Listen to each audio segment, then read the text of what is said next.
For me, it began in 1992 with an ending. I was 5 years old and happened upon a comic shop advertising the death of Superman in its window display. From that moment forward, the Man of Steel has been my favorite character. And now, on this podcast, I'm exploring my fandom and examining the creative visions that have shaped the last son of Krypton across media for over 80 years.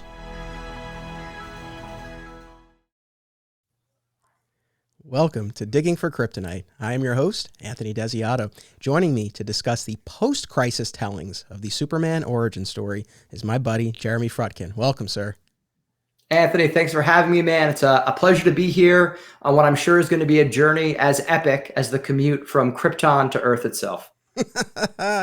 Yeah, quite the journey for sure. And this was not a light reading and viewing assignment. And I know I've said that about other episodes, but you know, I'm just coming off of doing the pre-crisis origins episode. And for that, you know, I had Rich Roney on for that episode. And most of the stories that we talked about were, in some cases, a few panels, a few pages, maybe one entire issue.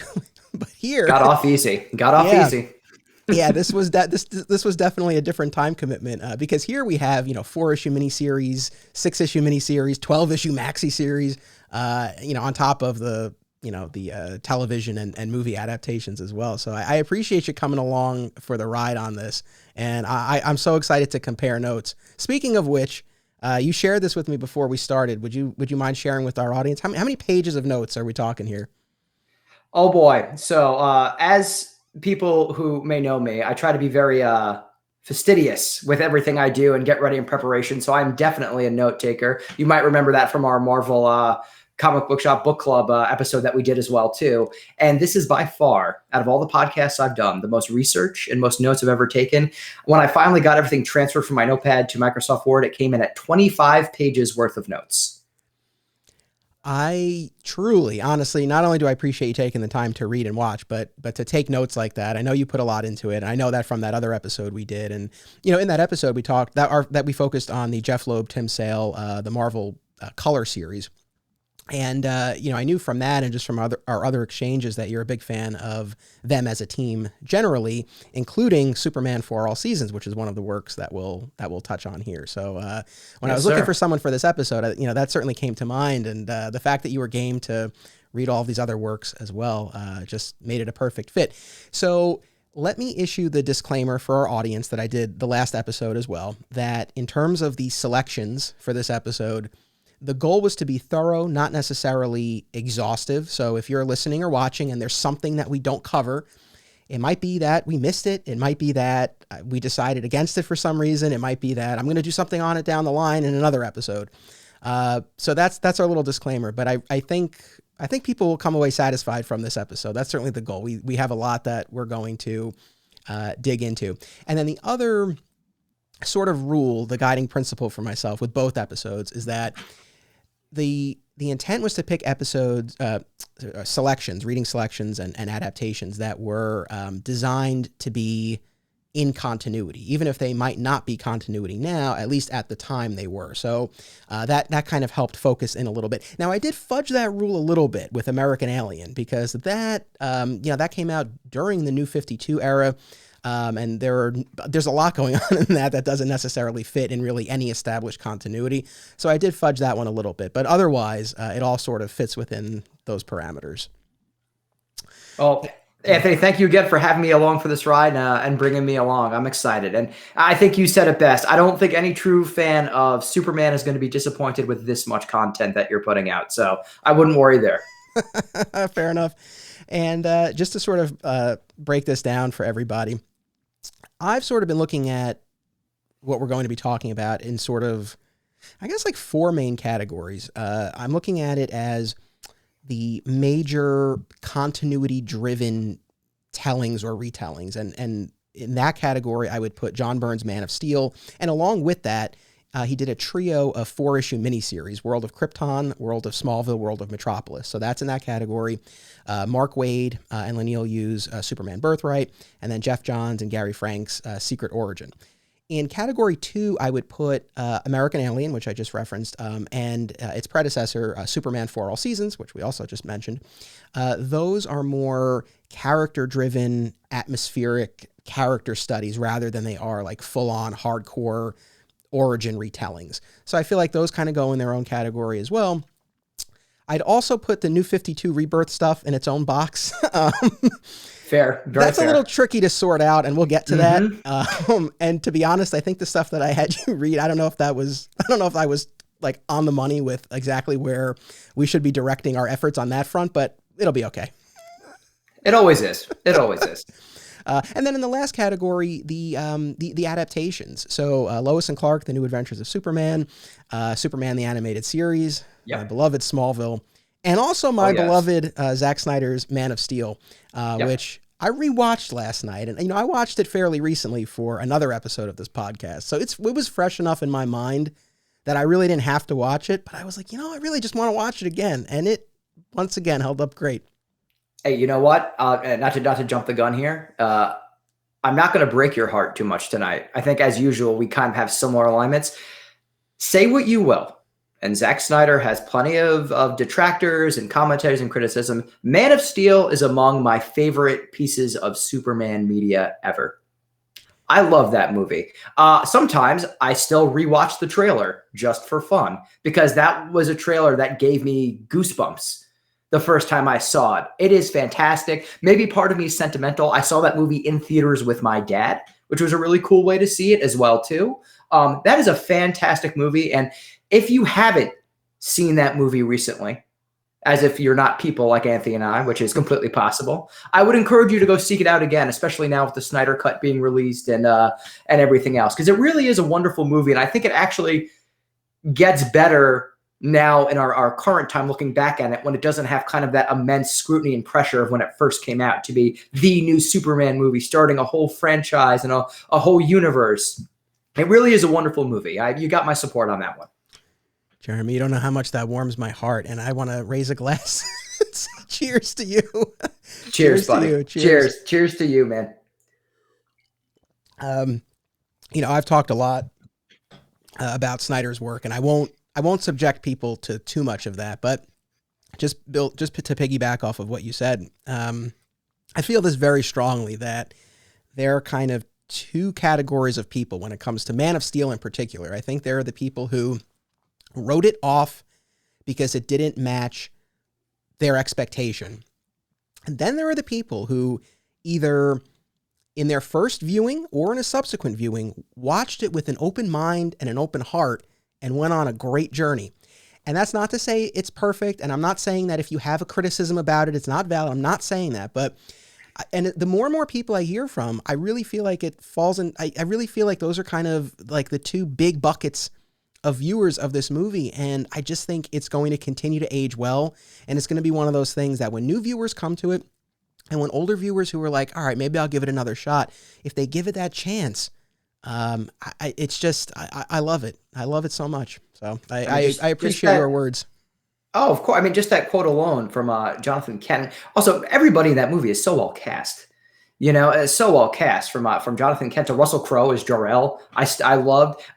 Do you want to make the internet really mad right now? I know we just started, but I'll go ahead and say this, and I'll take the heat for this. Here's my first hot take of the episode. Henry Cavill makes an infinitely better Superman than he does a Geralt of Rivia in The Witcher. Oh, okay. I 100% think his best role is still playing Superman. He, aside from maybe Christopher Reeves, might be my favorite Superman. I think, say what you will, but there's no way you could watch that movie and at least not for moments really truly believe like, yeah, this guy's Superman. He really won me over with it. He really did. He has and this is going to be a reoccurring theme to a lot of the stories, the ones I liked and maybe some of the ones I didn't so much. I found that the big difference maker is the heart. Yeah.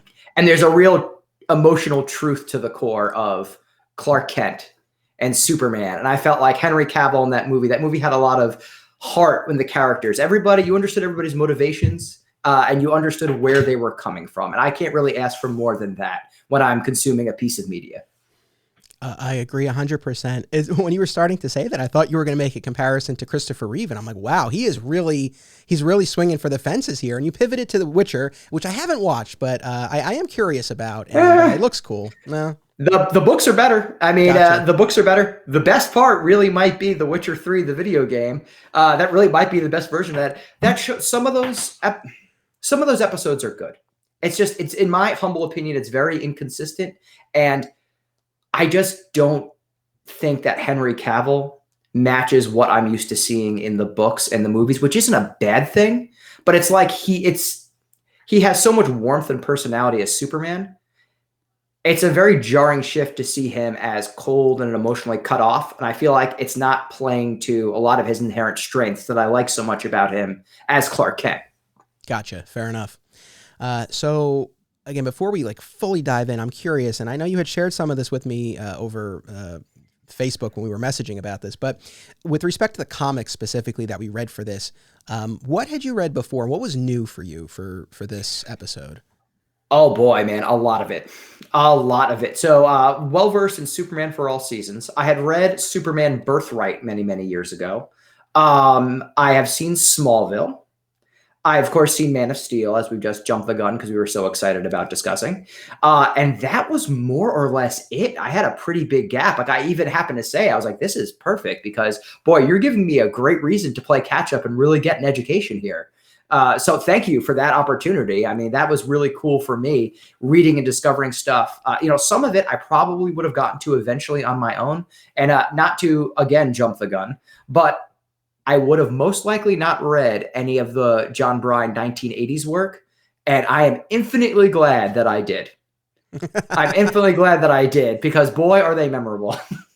Yeah, which I guess that's, where we can start. And I guess just as far as, big picture impressions and takeaways, well, actually, first, let me say for myself, the only thing that was new for me, there was a lot of stuff that I hadn't gone back to in a number of years. So, I was coming at it with a somewhat fresh perspective. But what was totally new was that trio of miniseries that John Byrne wrote. He didn't draw that, but he wrote them, and they came out right after his Man of Steel miniseries, World of Krypton, World of Smallville, World of Metropolis. It's odd to me that I had never read them before, to be honest. I don't know, because I believe I knew about them. Like, they were kind of on my radar, but I had just never taken the plunge on those. So that was new, and that definitely helped round out the Man of Steel reading experience. So I was glad to do that. And I do think that I guess the stuff that I loved before, I love more now. And the stuff that I was a little bit mixed on before, I've kind of taken a turn on that as well. Like, I have big issue or big picture issues with Byrne's Man of Steel and Geoff Johns and his Secret Order. Like, I've got big stuff that I just kind of can't get past with those. And that was just that was furthered in this process here. And I got to tell you, and this was by design for myself, it was so fascinating to read these after having just read all the pre-crisis origin stories. Because it's one thing to read about what was different post-crisis, but it's another thing now that I have that context for it. And so, again, I think probably people listening or watching are familiar with this, but when you talk about really the big picture changes to Superman that were made post-Crisis on Infinite Earths, gone are Krypto and Supergirl. Superman is now the sole survivor of planet Krypton. Krypton itself is depicted vastly differently, which we'll get into. Ma and Pa can't live, which is really one of the biggest shifts post-crisis. And they remain a sounding board for him, as opposed to pre-crisis, where it's typically their deaths that mark the end of either Clark or Superboy, depending if we're Golden or Silver Age, mark the end of his time in Smallville and his transition to Superman. Lex Luthor is reimagined. He's no longer the mad scientist. He's now a businessman, industrialist. And then later on, we'll see a sort of merging of those two depictions. But initially, post-crisis, he's the businessman. And Superman is depowered. He's not juggling planets or anything like that. His powers are scaled down a bit. You really see that on Superman the Animated Series. I think especially, and then finally, but certainly, not least, is there's much more of an emphasis on Clark. Clark is who he is. Superman is what he can do. Clark Kent is no longer the disposable disguise that he was pre-crisis. So those are sort of the big picture things, and all of it kind of hit me, I think, a little bit differently now, having read what came before. So it was very interesting, and like I said, I'm excited to compare notes. So Man of Steel, you have a doctorate in Superman now, I think it's safe to say, my friend. Maybe, but listen, by the time this podcast series is all wrapped up, because I'm always, because a lot of times people will say, expert or something like that. I'm always quick to say, no, like I don't consider myself that. I'm on a journey here. I'm learning as the listeners and viewers too. I'm just sort of here, I guess, as a bit of a guide. But so Man of Steel, what were your impressions? Well, it's funny you said that too, right? Because I also had never really read any of that, even the Man of Steel. But as soon as I saw that cover, I was like, I know that cover. Of course, I know that cover. Everyone knows it. And then another quick bit of information that probably won't surprise many of our viewers that I learned or relearned, depending how much credit you want to give me, is that's the first ever variant issue in comics. Man of Steel. There's two different covers, and that's the first like mainstream major recorded variant issue in a comic book. And I thought that was really cool just from a historical standpoint. So I found that interesting too. And actually with that, what really struck me, I think one of the best things I can say about all of the 80 stuff, I'm going to start off on a positive note here, is I'm absolutely in love with the art.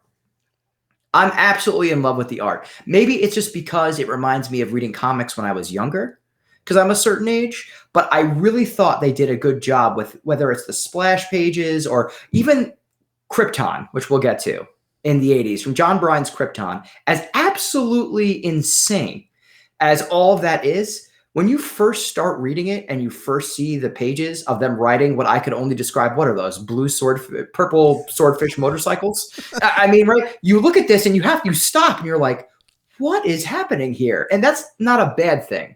So the art does at least draw your attention and catch your eye. So I would encourage people, if nothing else, give it a quick look just to see if the art tickles your fancy, because it really impressed me all across all of the series.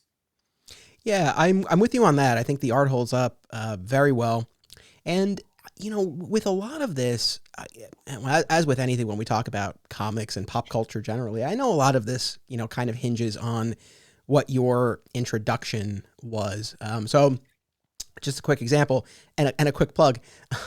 I wrote an article for 13thdimension.com about Superman Birthright to coincide with the release of my interview with Mark Waid, which hopefully everyone has listened to or watched. And if you haven't checked out the article, please do. I'm really proud of it. It's the top 13 reasons to revisit Superman Birthright. And, the editor-in-chief of that site, Dan Greenfield, he'll be on the show in a few episodes. What Birthright is to me, Man of Steel is to him. That's really what sold him on Superman in comic book form, at least. I know he was a fan of the movie, but that's really what pulled him in as a comic book fan of Superman.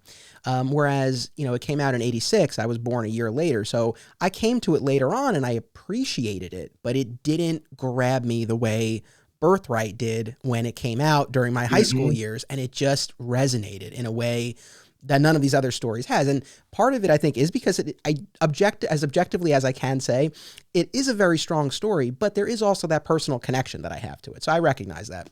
And without a doubt. And you and I have the advantage here of being around the same age as well, too. So I was born in 85, only 2 quick years older. And I kind of felt the same thing with what you're saying. And I thought that was also cool, though, and maybe a silly, almost childish way. As I was reading this, I was like, this is what comic books were like, the most popular comic book, like when I was born.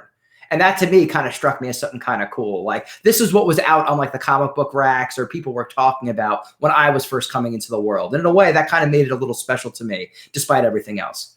Yeah, no, that is cool. That is a good way to look at it. I don't know that that really clicked for me necessarily, but yeah, now that you say that, yeah, that is a cool aspect to it. Definitely.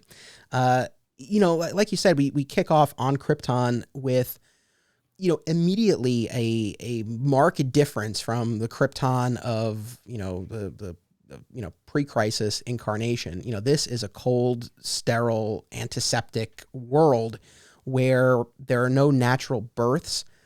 children are, bred in these gestation chambers. The The Kryptonians, Matrix. yes, the birthing Which matrix. I think John Byrne might have been sponsored by, I don't know if the Toyota Matrix was around at this point in the 80s, but my goodness, he found the word matrix and decided to use that word a lot on Krypton. It was like, oh, he's in the Matrix, he's in the Matrix. I was like, well, this is a bit silly, isn't it? Yeah, I know. So, you have that, you have, the citizens of Krypton, they don't, even married couples, they don't touch. I mean, it's a very different world. And and we're only on the first few pages, but that's already where the story starts to lose me. I think the Krypton part, when we talk about the journey from Krypton to Earth, right? Like the Krypton part that I think is always the most engaging and compelling is Jor-El trying to convince the council to no avail, which we don't have that here, right? That the planet Absolutely. is doomed. And the moment of these desperate parents placing their son into the rocket, and here the baby is growing inside the Matrix. I mean, they don't see him, they don't hold him. And obviously, this was a choice, and I think there were specific reasons why John Byrne made that choice for sure. Mm-hmm. But again, as a fan of Superman, I think it robs the story, it robs Jor-El and Lara of, the role that they typically play that I think is an important part in this story. So that was kind of my take on the beginning of it. How'd you feel about the Krypton of it? What I've come to truly love and appreciate, I've learned so much about Superman from this whole experience in general. And one of the big things that I've taken away from this is that one of the most powerful things about Superman, in my humble opinion, of course, is that from what you just described, Superman was literally, as we know him, brought to us through the ultimate act of love. And that's such an important part of who he is and who he becomes and what he represents. And I think it's very easy for people to forget, because when we always think of Superman's parents, at least me, maybe it's because of what I've read and how I am, I always think of Smallville Farm when I think of his parents. That's just me. Maybe it's because we as actual living, breathing humans, it's easy for us to connect to, Ma and Pa Kent over there on the farm. But he was really brought to us by the ultimate sacrifices. And maybe this hits differently because we're both parents as well. Maybe that has something to do with it, but it really struck me when I was reading this, that ultimate sacrifice and love. And there's just a giant hole missing when they find out that they're meeting for the first time because he loved her from afar in a maybe vaguely creepy, inappropriate way. I don't really know, depending how you want to look at it. If you've ever seen the Goo Goo Doll video with Nicolas Cage, Iris, where he's just spying on Helen Hunt with a telescope the whole time for like 4 minutes, it's kind of like that. And it goes on for several slightly awkward panels is how I would describe it.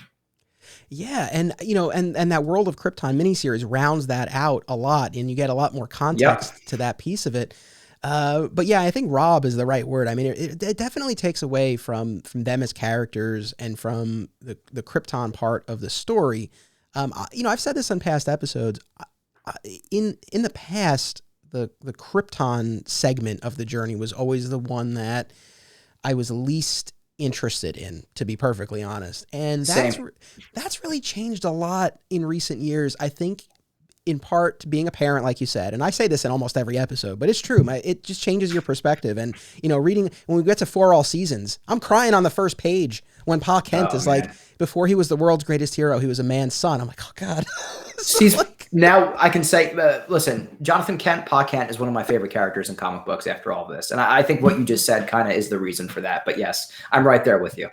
Yeah. So I think, being a parent shifted it, but even before that, Birthright and its depiction of Jor-El and Lara, Jor-El in particular, who loves his son so much, he's scared, he's too afraid to take this chance to shoot him out into space. And Snyder's Man of Steel, which gave us my favorite Jor-El. I mean, this guy's a badass. He's caring. He's compassionate. It's which, and I know we'll get to all that, but so my perspective on Krypton has changed now, and so I think reading Man of Steel, rereading it, I think I'm looking for something that's not there. But I guess I understand. Well, I guess before I give my take on this, for you in terms of this depiction of Krypton and the implications it has for Clark as a character moving forward. I mean, like, why do you think Byrne went in this direction with Krypton? Well, I always say about comic books, I say this actually not only of comic books, but it's true of all media that's playing off of something that's been established for so long. Whether it's a new creative team starting with a new issue 1, whether it's, the DC cinematic universe or the Marvel cinematic universe for that matter, trying to bring to a new medium these characters that have existed for 30, 40, 50, nearing 100 years in some cases. I think that if you're going to do that, you need to swing big and you need to take chances. And I legitimately, it's going to sound like we're being a little negative here with some of the stuff we're saying. I respect John Byrne so much because he swung for the fences with this. And I think the reason why he did this is he had to have known that World of Krypton miniseries was coming, and that this would get people intrigued to be like, what is going on here? We need to figure out what's going on here. And he'd be able to tell a new story. And say what you will, that story had never been told before this. So I at least give him credit for trying something new. So I will say that, because that could not have been an easy thing. And also to the whole editorial staff at DC, who was just like, sure, go nuts. I give them credit for that too.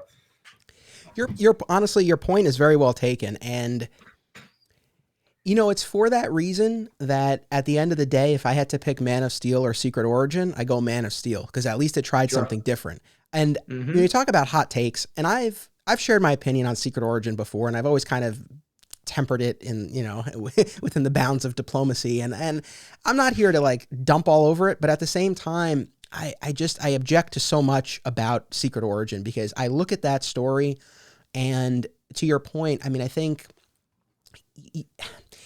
with a character that's been around this long, you want to always stay true to the core, but you want to move forward and you want to find new layers. And I look at Secret Origin, and I just reread it last night, and I don't say this to be dismissive or disrespectful to the creators. I think mechanically it's a well put together comic book. It's very readable, no doubt. But it's a remixed version of everything we've seen before.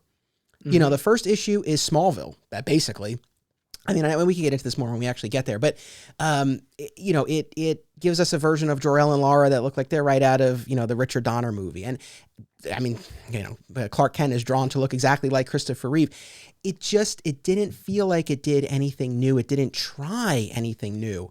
It reinstated Clark as Superboy, which was this, pre-crisis relic that we had, for me at least, thankfully moved past, and he brought it back. So, I really have a big problem with Secret Origin. So going back to Man of Steel, is that take on Krypton my favorite? No, but like you said, and I think this is a very important point, at least they try. They're doing something different. If you're a Superman fan, again, I implore you to check it out, because it is enough between the concept and the art, if nothing else, that it'll really at least intrigue you enough to kind of get a taste of something completely different. You really do feel like you're on an alien planet, as funny as that sounds. Like, even if you're familiar with Krypton, this is a completely whole new world, pun intended there, Yeah. And I know that's the thing. And I haven't read a lot of these stories yet, but in the Silver Age in particular, there were a lot of stories where Superman went back to Krypton. So Krypton got a lot of play. So yeah, this puts a new spin on it, but I was really reflecting on, other than doing something different, it's like, why depict Krypton in such a cold way, right? Because you could have redesigned it, you could have gone with a different aesthetic, but still had that moment of Jor-El and Lara holding him, right? You still could have had something like that. Mm-hmm. And I think this was a very conscious choice, and I think it points to what for me is its fatal flaw, I guess, or the part of Man of Steel that I can't really get behind. And for people who've been following this podcast, this might sound kind of weird coming from me, because I always talk about how I like the emphasis on Clark, right? That Clark is who he is. And I do love that in this miniseries and in the John Byrne run on the main titles, that, Clark is not this bumbling doormat. Like, he's competent and there's an element of disguise there, but he's not making a fool of himself, right? Again, this is who he is. I like that. But at the same time, the character is still ultimately a product of two worlds. And I feel like in John Byrne's take, the Kryptonian side is really dismissed by Clark. in the final issue of the Man of Steel miniseries, Clark sees this hologram of Jor-El that kind of like downloads all these memories of Krypton into his head. They just ended it with an info dump. I was like, what is this? Like, are you kidding me? There's no heart to this. Right. He's just flying around processing. He's reading a Wikipedia page on Krypton, like. And it ends with him coming to this conclusion. He literally uses the word meaningless. He says, ultimately it's all meaningless. Like, I'll always cherish these memories as, mementos of a world gone by. But, I was born on Earth and I'm a human. Like, it ends on that note. And I think that points to, again, the direction they were taking the character in, which is fine. But I do think that, like I said, I mean, he's a product of both worlds, and, so totally choosing one over the other, I feel like that neglects a really key part of the character for me. That was what I couldn't get past with Man of Steel. Because, I mean, it's no, secret to know this has been well documented and studied and written about for years. Superman is the true American immigrant story. The true American, being an immigrant in this country and having success means that you're American, yes, but you're also of two worlds, two cultures, and you don't need to lose that identity to be here and be American. It's what makes you American, is that you can be American and still be true to where you came from. And that's such a beautiful and important message. That's a message that's important now as it was, in the 40s, and it probably will always be super important to hold on to.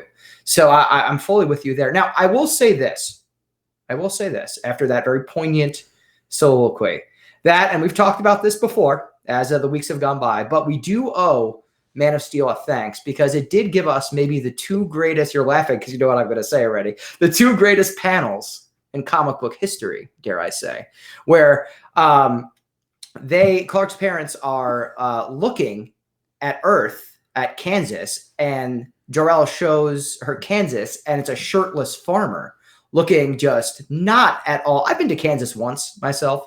I didn't see any bulked up shirtless farmers. My sister's, my brother-in-law lives out there. I'll ask him next time I talk to him if this is how they tend to the farms usually. And just to see Clark's mom screaming, "Oh," at the picture of it is worth the price of admission alone. I'm half surprised there aren't memes going around the internet of this already. I know, that's true. Well, maybe there will be after this podcast. I don't know. But you sent that to me, and I think I was like just in the midst of my own reread, and that had made me laugh when I read it, and even more so when you sent me those panels. Just the look of horror on Lara's face at this bare chest, which a Kryptonian, where they are forever in those biosuits that they wear.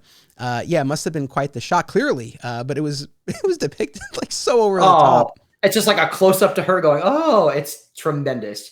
And also, those suits are the sources of their powers and maybe Superman's powers over years as it evolved. I'm still unclear to that. We can get to that down the road, but oh my goodness. Goodness. Yeah, I know. There's a lot of stuff going on. But that scene where he shows her not just Earth but Kansas, that to me is kind of a bridge too far that they were aiming that specifically for sure. I think there needs to be, like, it's fine for them to know that he's heading to Earth. But I feel like knowing that they're aiming for Kansas is a little bit much.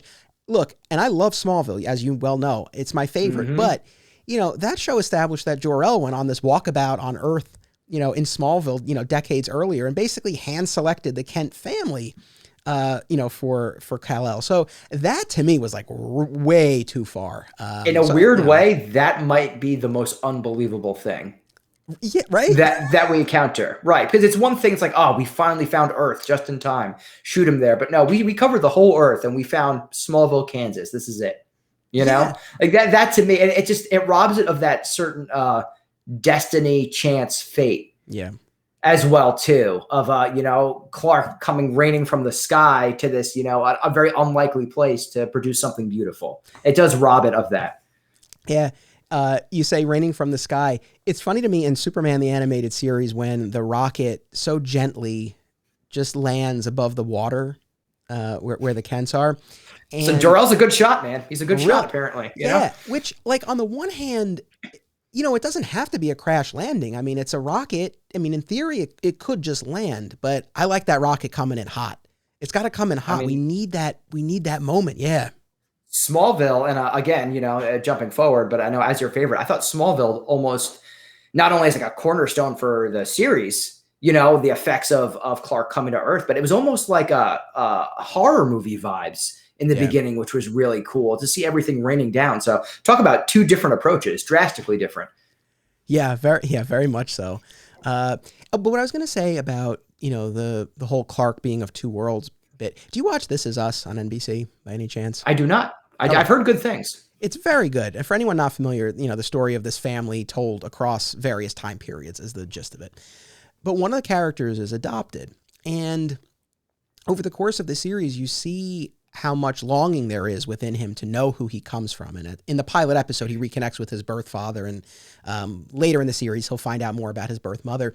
But, I mean, it might sound silly, but a television show, but that kind of gave me, I think, an enhanced appreciation for, the desire someone would have who's adopted, let alone from another planet, to want to know where they came from. And so I think that other stories, Birthright is a perfect example. Man of Steel is Snyder's Man of Steel, I think, is a perfect example where you see those two worlds coming together.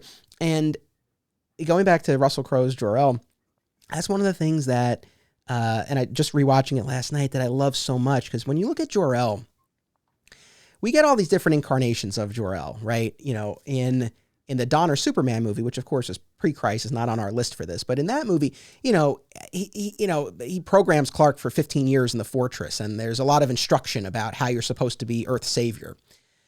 Really plays into the whole, Christ analogy. Sure. So, that's one take. Smallville portrayed a very antagonistic dynamic between the two of them, and I think, given the number of seasons they had to sustain, made sense. There was a plan. Yeah, there was a plan there. Yeah. And there, too, by the time we got to the series finale, they finally came to common ground. And, Clark embraced his humanity and his Kryptonian side. And Jor-El has that moment where he says, your abilities are of my blood, but it was your time in Smallville with the Kents and everyone there that made you a hero. And that's how they're finally able to move forward and Clark becomes Superman. And then in Snyder's Man of Steel, and this really struck me watching it last night, where Jor-El explains that Krypton is gone, and Clark's like, so I'm all alone. And Jor-El says, no, you're as much a product of Earth now as you are of Krypton. You can be the bridge between two worlds. And I love that sentiment. And also where the costume comes from, right? We see that shift a lot. And in Man of Steel, it is totally the Kents. There's no, there's nothing from the ship that they're using. The symbol doesn't come from Krypton. They come up with the S because Lois has coined the term Superman after Clark makes his big save. Like there's no part of his heritage in the costume and in the creation of it. And I just feel like the story loses something for it. It's kind of a bit silly when you take a step back, right? Because, and I'm sure plenty of people are going to disagree with me here, and that's totally fine. But when you say that this isn't an S, it's a symbol that represents hope, that sounds like Superman. But if you say this is an S because people call me Superman, I mean, I know which one has more meaning and sounds more like Superman. So I full agreement there. By the way, that's one of my favorite Henry Cavill moments in Man of Steel. Yep. When she said, "What's the S stand for?" It's not an S. I love it. Yep. It's brilliant. It's finally made me truly believe, like, oh, that's why our paragon of virtue, who still is modest and still remains humble despite these gifts he's been given, that's why he would wear this symbol, because he's not here to tell people that he's super. He's here to give people hope. Yeah. Yeah. 100%.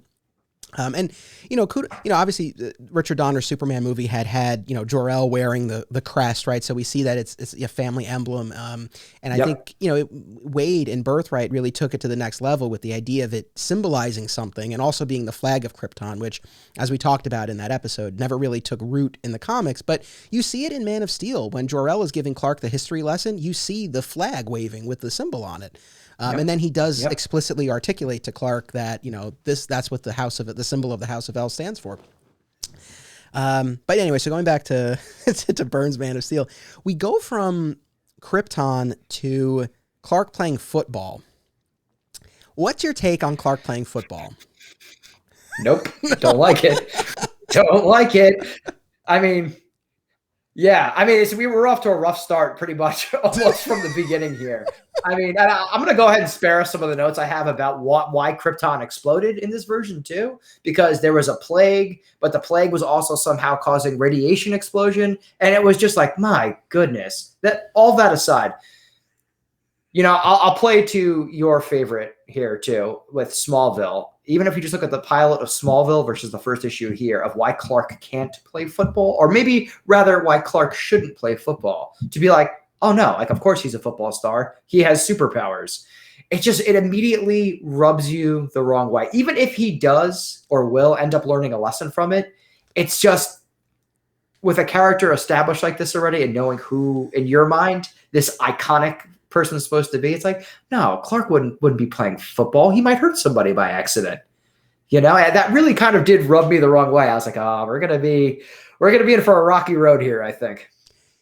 You know, I think just like with Krypton, I think this really is Byrne and DC editorial, like planting a flag. This is a very different depiction. Because, you know, one of the things that I found lacking in the pre-crisis origin stories is that in almost all those instances, there's not really much, you know, angst or drama or pathos really like in Clark's upbringing. You know, he pretty much has powers from the start, and there are some humorous sequences where he and the Kents are figuring it out. And once we get into the Silver Age, you know, Mom makes him his Superboy costume, and she's like, "Here you go, you're Superboy now." And it's like, all right. You know, it's like there's not that much. Thanks, Mom. Like there's not that much tension, but I forget. It's been a few weeks already since we recorded, and I forget the exact issue. But there's one of the issues that we get to in the pre-crisis stories where they do introduce this idea of Clark longing to play football, but he can't because he would hurt someone, right? And that's not how he's meant to use his powers.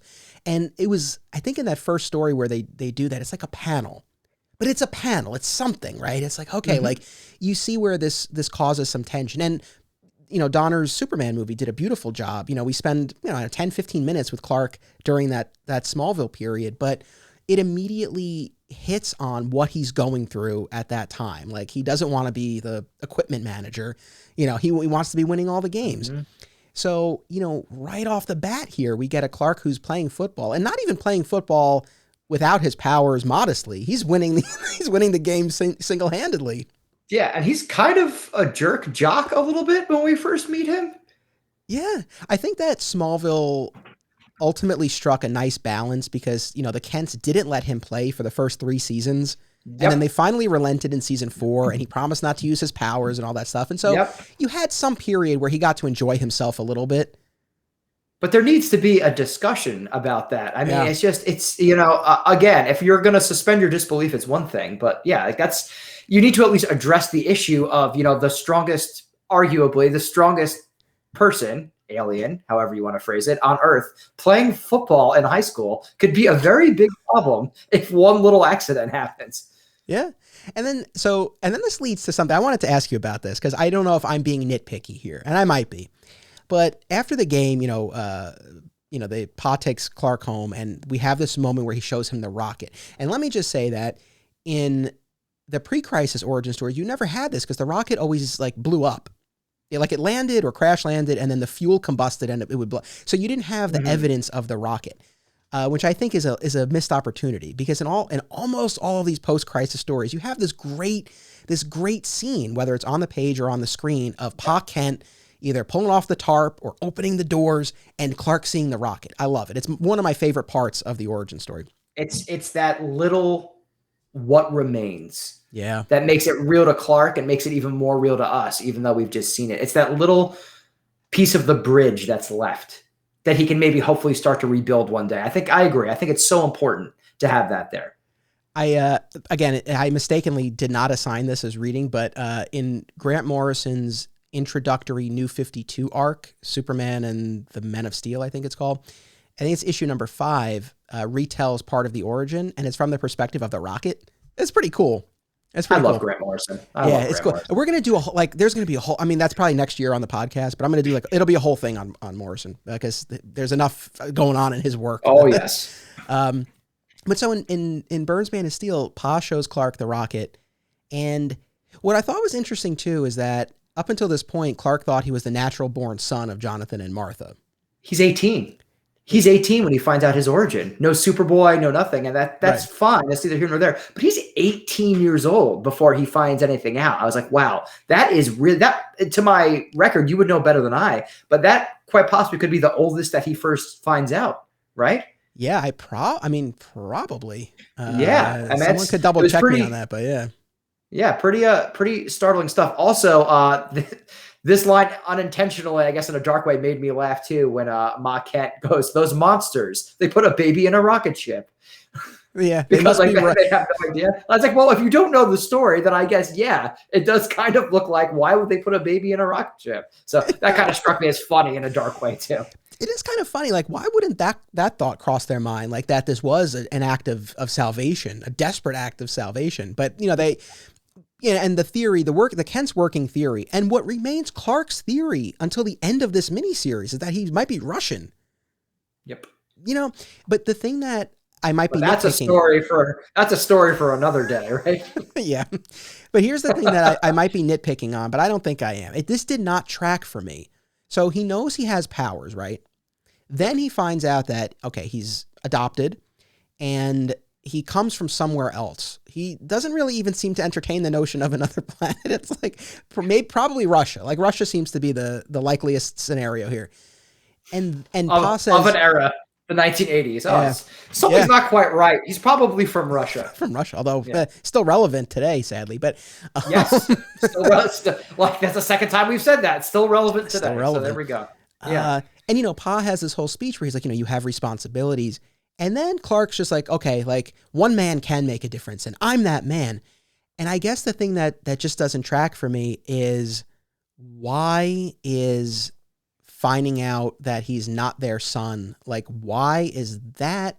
Like, he knows he has the powers, and now he knows he comes from somewhere else, but he doesn't even know it's another planet. Like, it didn't track for me that would be enough to prompt the next step in his journey. Did it track for you? Yeah, it felt like, I don't presume to know what a writer or anybody is thinking, but that part kind of struck me as people already know where we're going. Let's get there. I didn't feel like it was earned.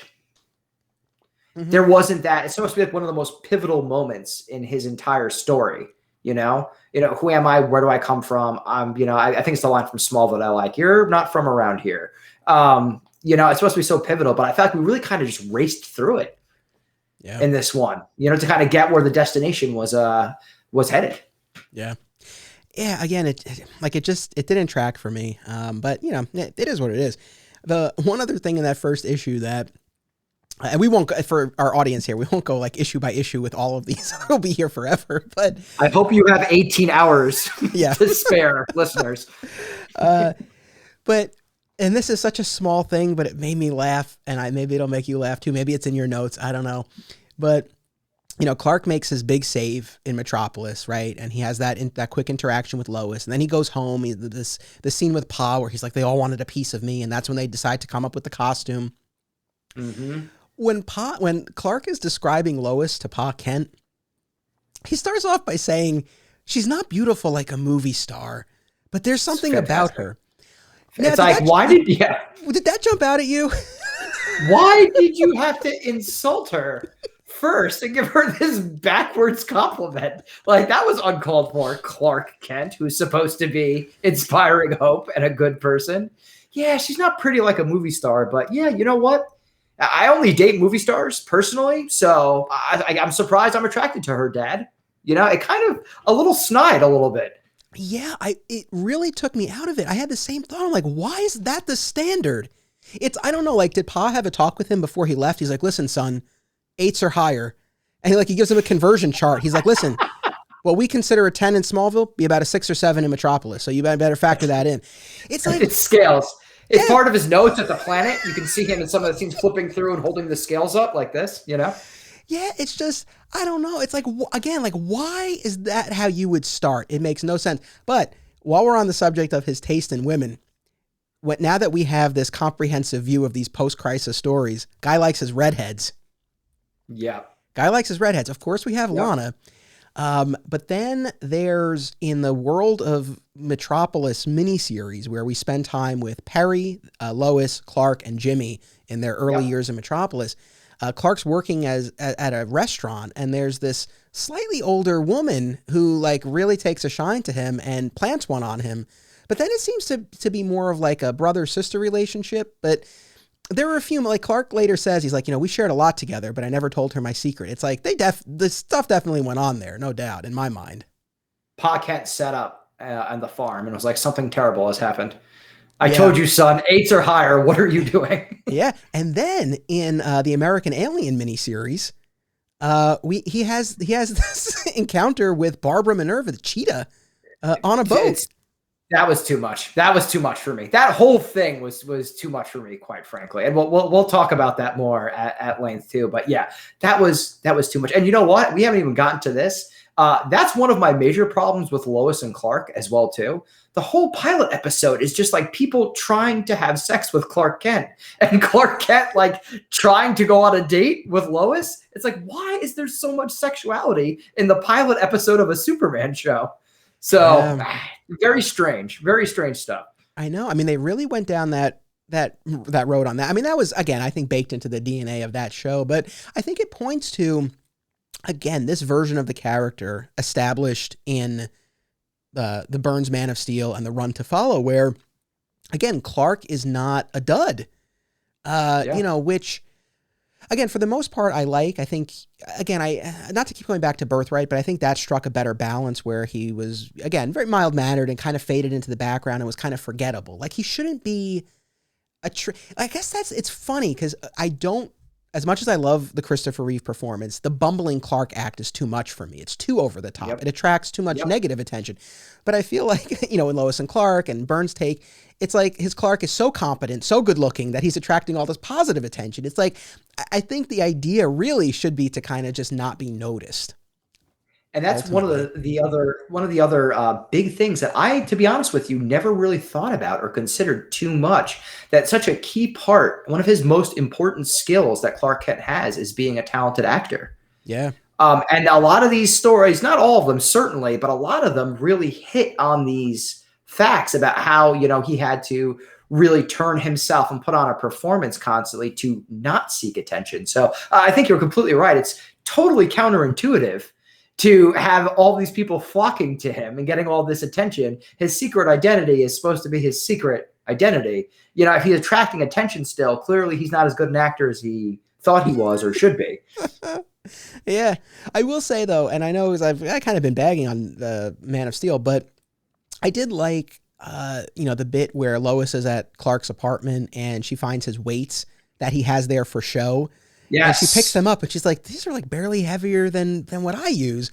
And then we have Clark's thought bubble where he's like, oh, I really miscalculated there. I better get heavier weights. That was good. I like that too, because it shows Lois Lane's intelligence and perception and cunning as well too. It's I thought that was a nice touch as well too. So and the thought bubbles too. Wasn't it fun seeing, you just read obviously a whole bunch of thought bubbles before this, but it was kind of cool for me seeing thought bubbles again like that. I hadn't really read a comic like that in a while in that kind of style. So that was interesting for me as well. Sidebar, there is, this is really not relevant to anything, probably not that important. I'm just going to throw it out there. Superman's dog, while growing up, repeatedly changes names and breeds. Constantly.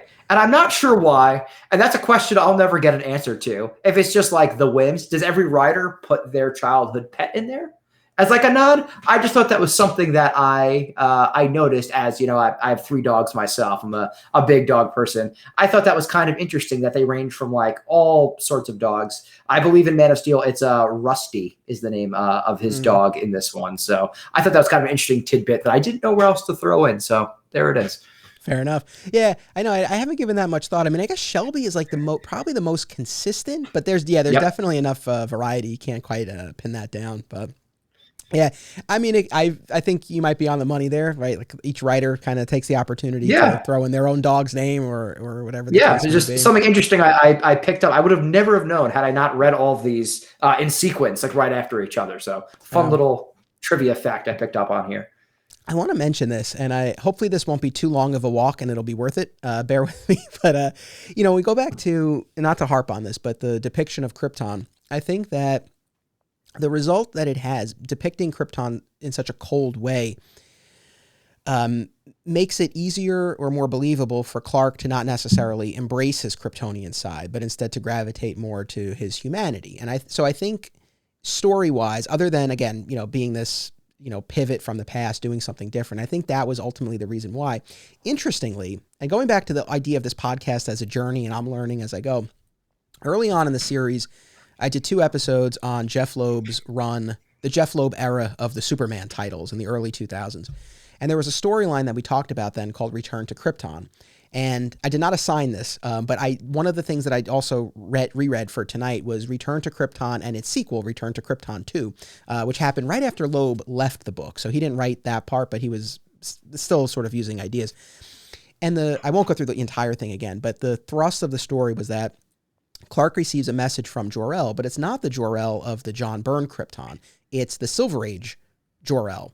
And basically, Jor-El says that all of the memories that Clark has of Krypton, the memories of this, or, the images of the cold, sterile planet, were false. They were false implanted memories designed to make it easier for Clark to embrace his humanity and to not long for what wasn't, which was very interesting. And now, having read all of these stories, that made a lot more sense when I went back and I reread it. Retcons get a bad rap, but when they're done right like that, I'll give them one of these for that. That helps make that a little more bearable. Yes. Don't get too excited though, because in Return to Krypton 2, oh no, we find out it's all a ruse. It's all a plot by Brainiac 13. That Brainiac 13 basically created this alternate Krypton, but it does. Isn't it always? Typical Brainiac, But both stories are cool because Clark goes to this, it exists within the Phantom Zone. So he goes to this Silver Age version of Krypton and he gets to interact with his parents. And it's a cool story, but I think that really helps solidify my view of like what Byrne was doing, like why he was taking the track that he did with this. And again, I think for me as a Superman fan, it was a misstep because again, I like the balance of both worlds, but I think that was what was going on there. We've touched on these 3 miniseries: World of Krypton, World of Smallville, World of Metropolis. World of Krypton, we learn a lot. It's a crash course in this centuries-long war over cloning and using clones to prolong the lives of Kryptonians. Each Kryptonian has 3 clones, 3 mindless clones, and a clone bank at various ages that can supply replacement parts as needed. And dear. Yeah. And it all goes awry when this one mother steals one of her younger clones to marry her son. That's what sets this all off. And we can dig in as detailed or not as you want, but my view of these 3 miniseries, for the most part, there was some stuff that I liked, but my view overall was like, you're going to learn more about Krypton and Smallville and Metropolis, whether you want to or not. I was reading some of these stories. I'm like, man, I like too much. I felt like they said, hey, we need to I was going to make an Encarta 96 joke, but I realized a lot of people probably won't get that. But yes, it is essentially like they were like, you know what? We're going to need you to write an almanac on Krypton, and we're just going to put some words on top of it. And people are going to love it or not. I don't care. Just make it. I hope you really like giant mech suits in your Superman and Krypton stories. Because if so, oh boy, it's World of Krypton for you. Yo, that was actually my favorite part about that, because when Clark returns from the dead after his fight with Doomsday, he's in one of those suits. It's a nice nod, isn't it? And I didn't know where that came from. And now Look at that. So that was cool. That was cool. But the rest of it, I'll say this though, and honestly, in all fairness, it held my interest more than I thought it would. As we follow the story of Jor-El's ancestor fighting this war. Yeah. It's fascinating. And I think the art, again, to go back to this, does a lot of heavy lifting, because it is artistically really cool seeing those giant mech battle suits. And I mentioned this before already, but that explanation of how the suits got smaller over the years and then kind of gave them their powers is, I don't want to say the dumbest thing I've ever read, right? Because I've read a lot of dumb things in my life, but that's too much. It's just too much. All of it is probably way too much. But yeah, that aside, as negative as we are being, it is fascinating. I still would encourage people to at least give it a try, because there's nothing like this that in Superman history, I would wager. And that alone is just worth at least a glance at it. I mean, the robot helpers, like you already said, the cloning. I have in my notes, oh, good, clones, which made me laugh just reading again right now. Yeah, it's a why? But yeah, it's a fascinating, beautifully drawn, high concept train wreck. It's kind of how I feel about it. Yeah, it's that. And for anyone who like really is interested in Kryptonian history, I mean, you know, the cloning aspect is one piece. And then in the Return to Krypton stories that I mentioned, in Return to Krypton, Zod is leading this xenophobic faction that wants to keep Krypton's bloodline pure, which is an interesting wrinkle. And then in the sequel, it's religious zealots who belong to the Order of Rao, who are anti-science. So like there are these various stories where, and I like when there's like stuff going on Krypton, like there's this backstory there. So I think stuff like that is cool. A lot of the concepts, when taken individually, I think range from good to interesting. But I think the problem is here that we're just kind of mashing them all together. And I think that's where it just becomes too much after a while. What I would like to see is this be turned into some kind of like a nature documentary, but narrated by like Richard Attenborough or something like that. And just like showing us the beautiful world and history of Krypton as somebody's narrating it to me, instead of seeing like just all of this smashed together, because there is a lot of interesting stuff. But when we get babies inside giant war robots, 40 million dead on Kandor, it's just, the clones, the robots. We're going centuries into the future. We're hanging out with Superman's grandpa, which is interesting. Don't get me wrong. But how many people were like, you know what? I've always wondered what Superman's grandpa's like. It's interesting, but it's, again, you have to wonder how all of this got approved. And I'm not mad that it did. I think it's very interesting that we have all these ideas, but my goodness, I've never read anything quite like this before. Yeah, and like I said, these three miniseries. This was the one piece that I hadn't read, so I didn't know myself going in like what this was really all going to be about. I'll say that when we talk about Krypton, I mean, I really think Snyder's Man of Steel is kind of the pinnacle for me, because I think the track that they took where Clark is the first. I think it's a nice sort of blending of these various ideas where most children are born in the Matrix, but Clark Kal-El Somebody got paid somewhere. You said the word, the Matrix. There it is. But Kal-El is the first natural birth in centuries. Yep. And, it all ties into the movie's overall theme of choice and the element of free will and what Clark is going to choose. And, Jor-El has this great explanation where he talks about how, everyone on Krypton is bred for a specific purpose. But what if a child, aspired to something greater than what society had intended? Mm-hmm. And, again, and thematically, again, that ties in with, Jonathan's whole point of like, you're going to have to choose one day whether to stand in front of the world and what kind of man you're going to be. And so I feel like it worked well there.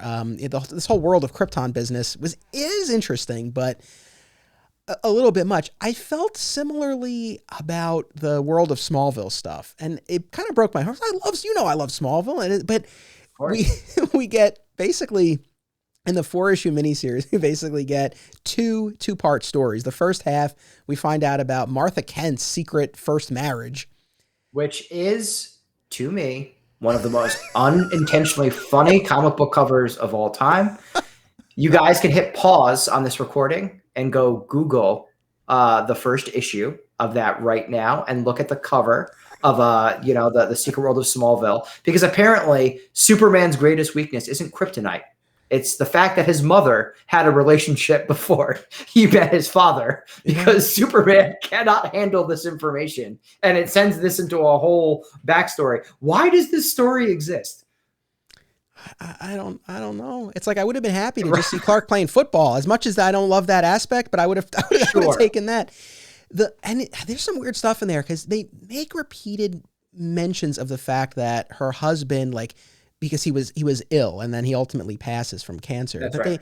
They like numerous times they mention like he couldn't be a real husband to her, and it's like I think they're just saying they didn't get it on. I feel like that like that was their way of keeping Martha pure for you know what I mean? I feel like that was the intention behind that. It's weird that he like gives her to Jonathan as well too, yeah, right? I know. Like that's kind of off-putting and vaguely condescending and inappropriate, right? Like, no, I want you to have her.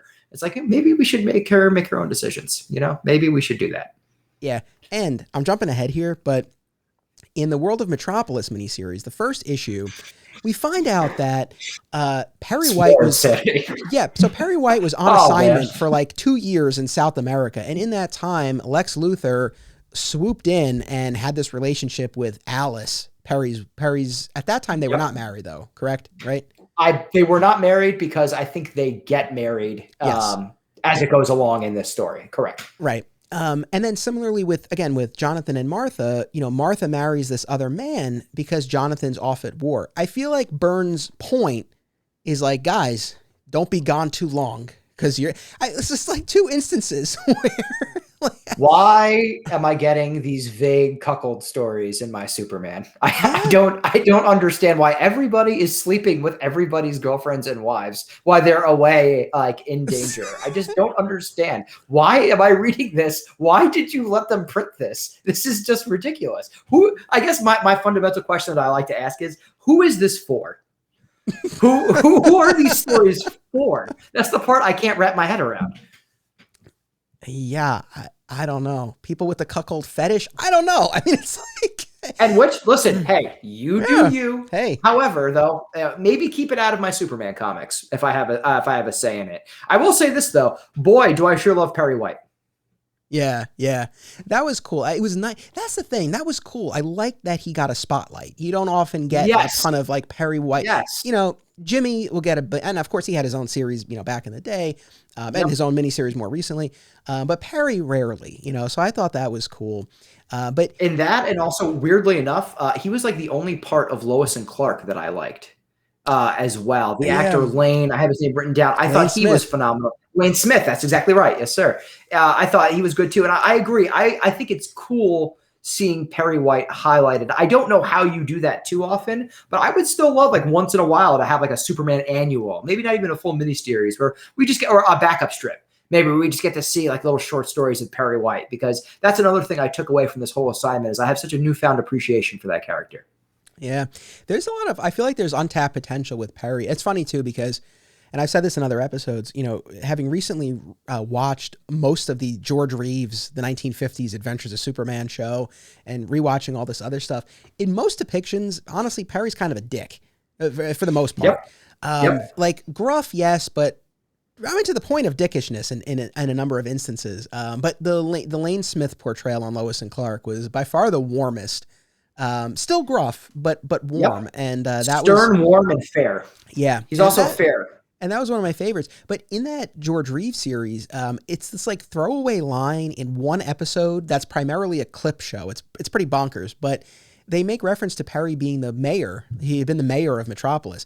I feel like, and that's on the TV show Pre-Crisis, but I feel like there's so many cool like noir, detective, political reporting stories that you can do with Perry White. But I wonder if that's why they named him. I don't know what the timing is, obviously, and everything. Excuse me, Perry White, Perry Mason. It makes me wonder if there was some kind of an influence of an era kind of character. But yeah, I agree. I would love to see a spotlight somewhere down the line. So I know the bigwigs at DC are regular listeners here. So yeah, guys, make it happen. Perry White, let's do it. Yeah, I think most of the executives they can't wait for each episode. They're always emailing me. They're like, "When's the new one coming out?" I'm like, "It's every 2 weeks. Come on." And so you have a personal life. You gotta give them some space a little bit, people. Come on. But just continuing with this thread of like Lex moves in on Alice, Perry's girl, right? Then in the next issue, we get the Lois spotlight. This leads to one of the creepiest moments where like halfway through the issue, right? Like, so Lois is, trying to get a job at the Daily Planet, and they explicitly state her age. She's 15 years old, right?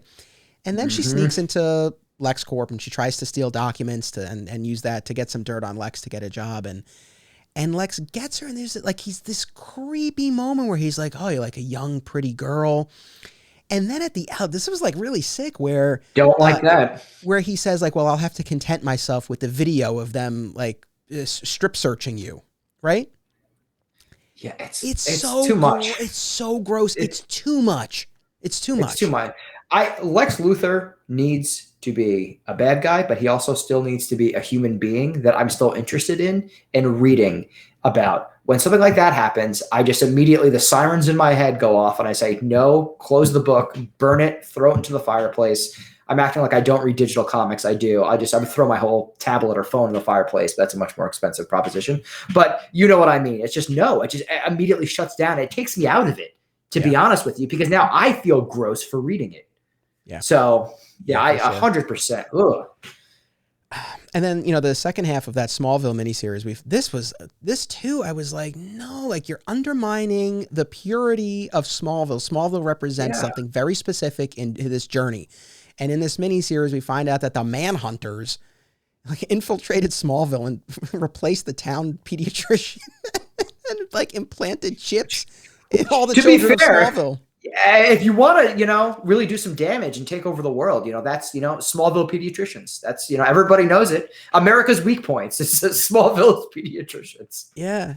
You know what's, I'm so curious. And for people who are listening or watching, feel free to share your feedback, because I don't know if, I feel like we're discussing this in a humorous way. And for people who either don't remember or haven't read, I feel like they're having a chuckle. I wonder if anyone is listening. They're like, no, these are great stories.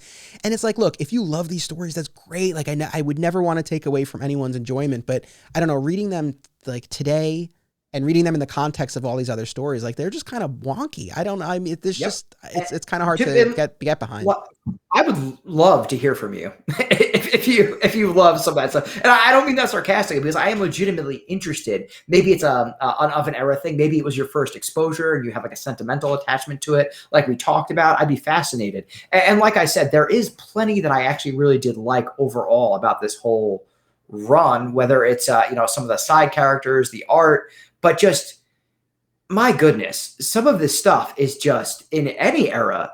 Again, it's just, it borders and ranges from like inappropriate to gross to who is this for exactly. If the cover of your Superman comic is him holding up a photo album, seeing his mother with another man, I just don't understand immediately. I look at this and I say, who is this for? who is this for exactly? I just don't understand. Yeah. Yeah, I know. It's it really is funny. And then I'm just trying to think of other stuff that stood out in the Metropolis mini, the Clark Spotlight issue. We talked about Ruby, the redhead he spends time with. It also made me laugh when he's trying to get into Metropolis University, and he meets with the dean. And maybe this is because I'm in law school admissions. Maybe it just made me laugh. But the dean's like, you have such good grades, but your high school doesn't have the right accreditation. So we're going to give you this battery of tests to see if it felt a little unorthodox of an approach, but it worked. Yeah, well, as long as they don't get his records from his pediatrician, he should be fine, right? There you go.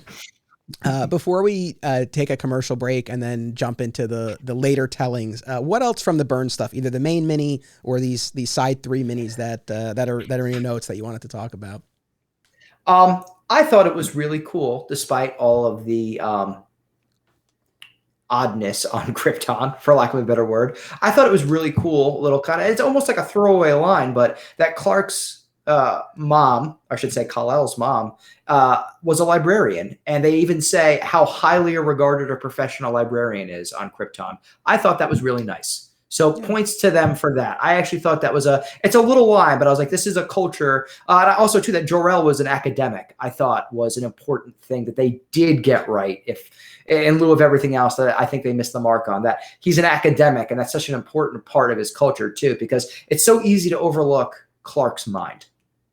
And how, you know, especially when he's hanging out with Batman or Mr. Terrific or, you know, all these other, you know, super geniuses in his universe, that Clark is no slouch himself. He actually is very intelligent, and he has that almost, and maybe it came from the Matrix. We'll throw that word in there again, but it's almost in his DNA that he does come from a family of both academics and hardworking, honest people. And I think that blend is really cool to highlight when we get kind of the final product of who Clark and Superman is.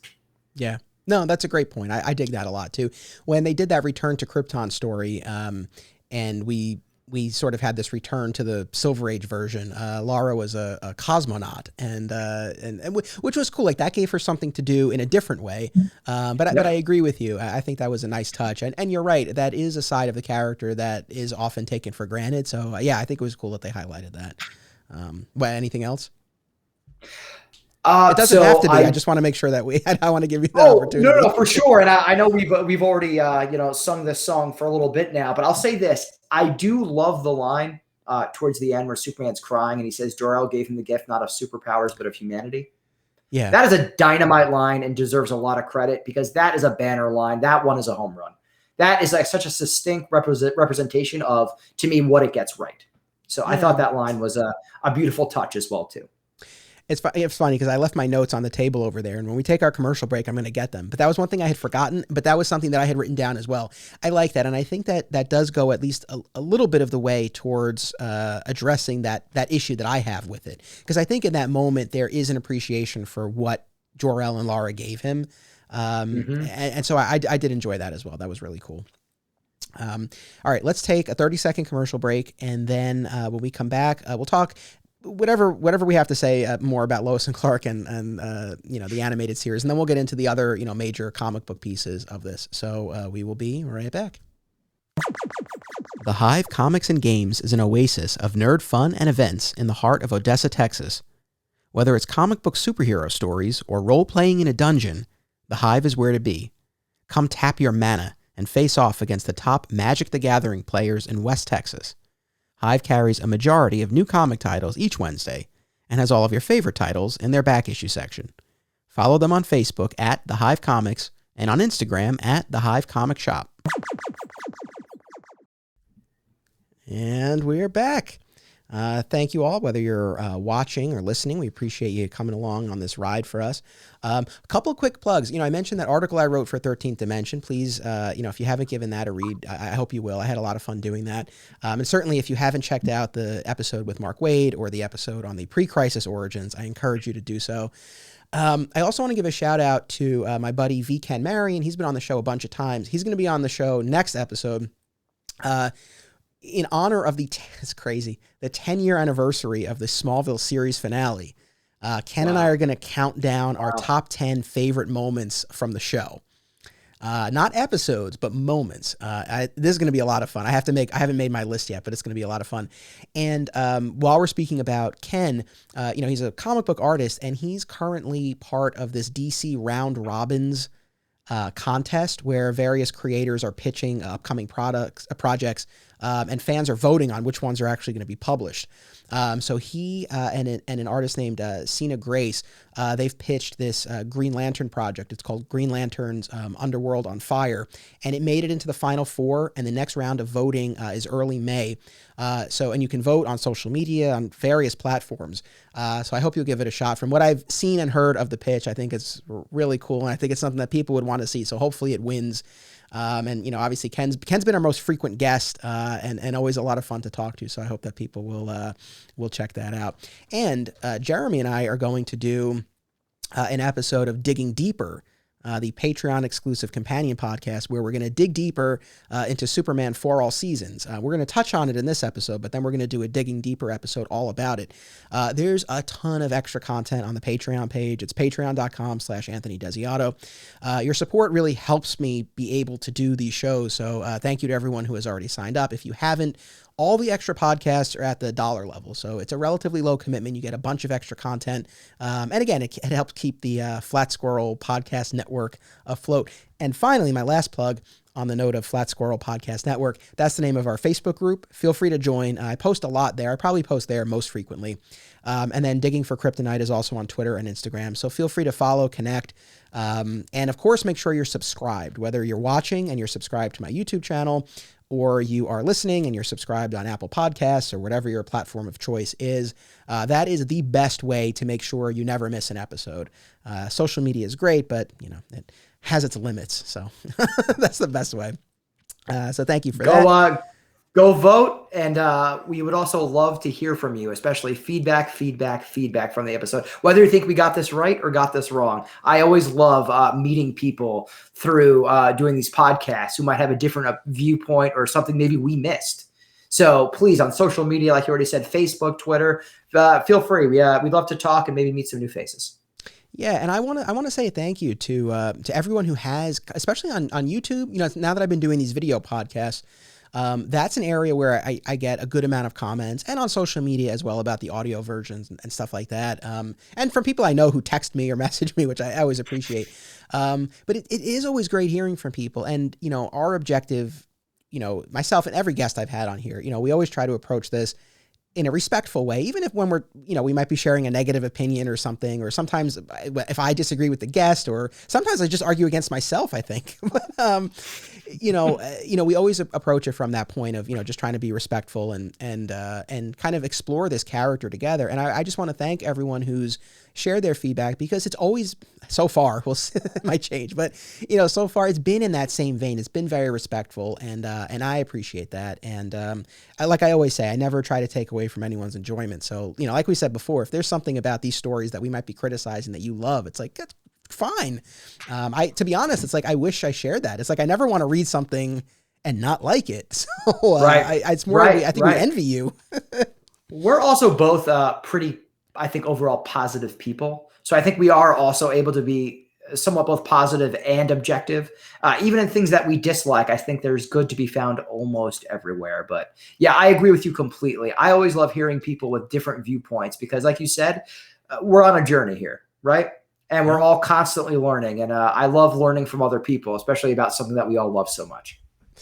So, you know, as far as the chronology of this goes, the next item on our list would be Lois and Clark, The New Adventures of Superman. Now, I'll be honest, all I did for this episode was on YouTube.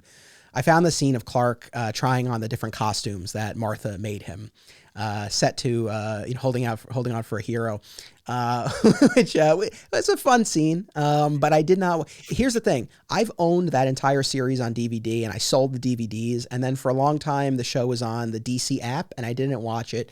And now it's not on the DC app, and I'm like, listen, I'm not buying this thing again. I said, I'm not buying this thing again. For purposes you ready to hear how dumb your guest is tonight?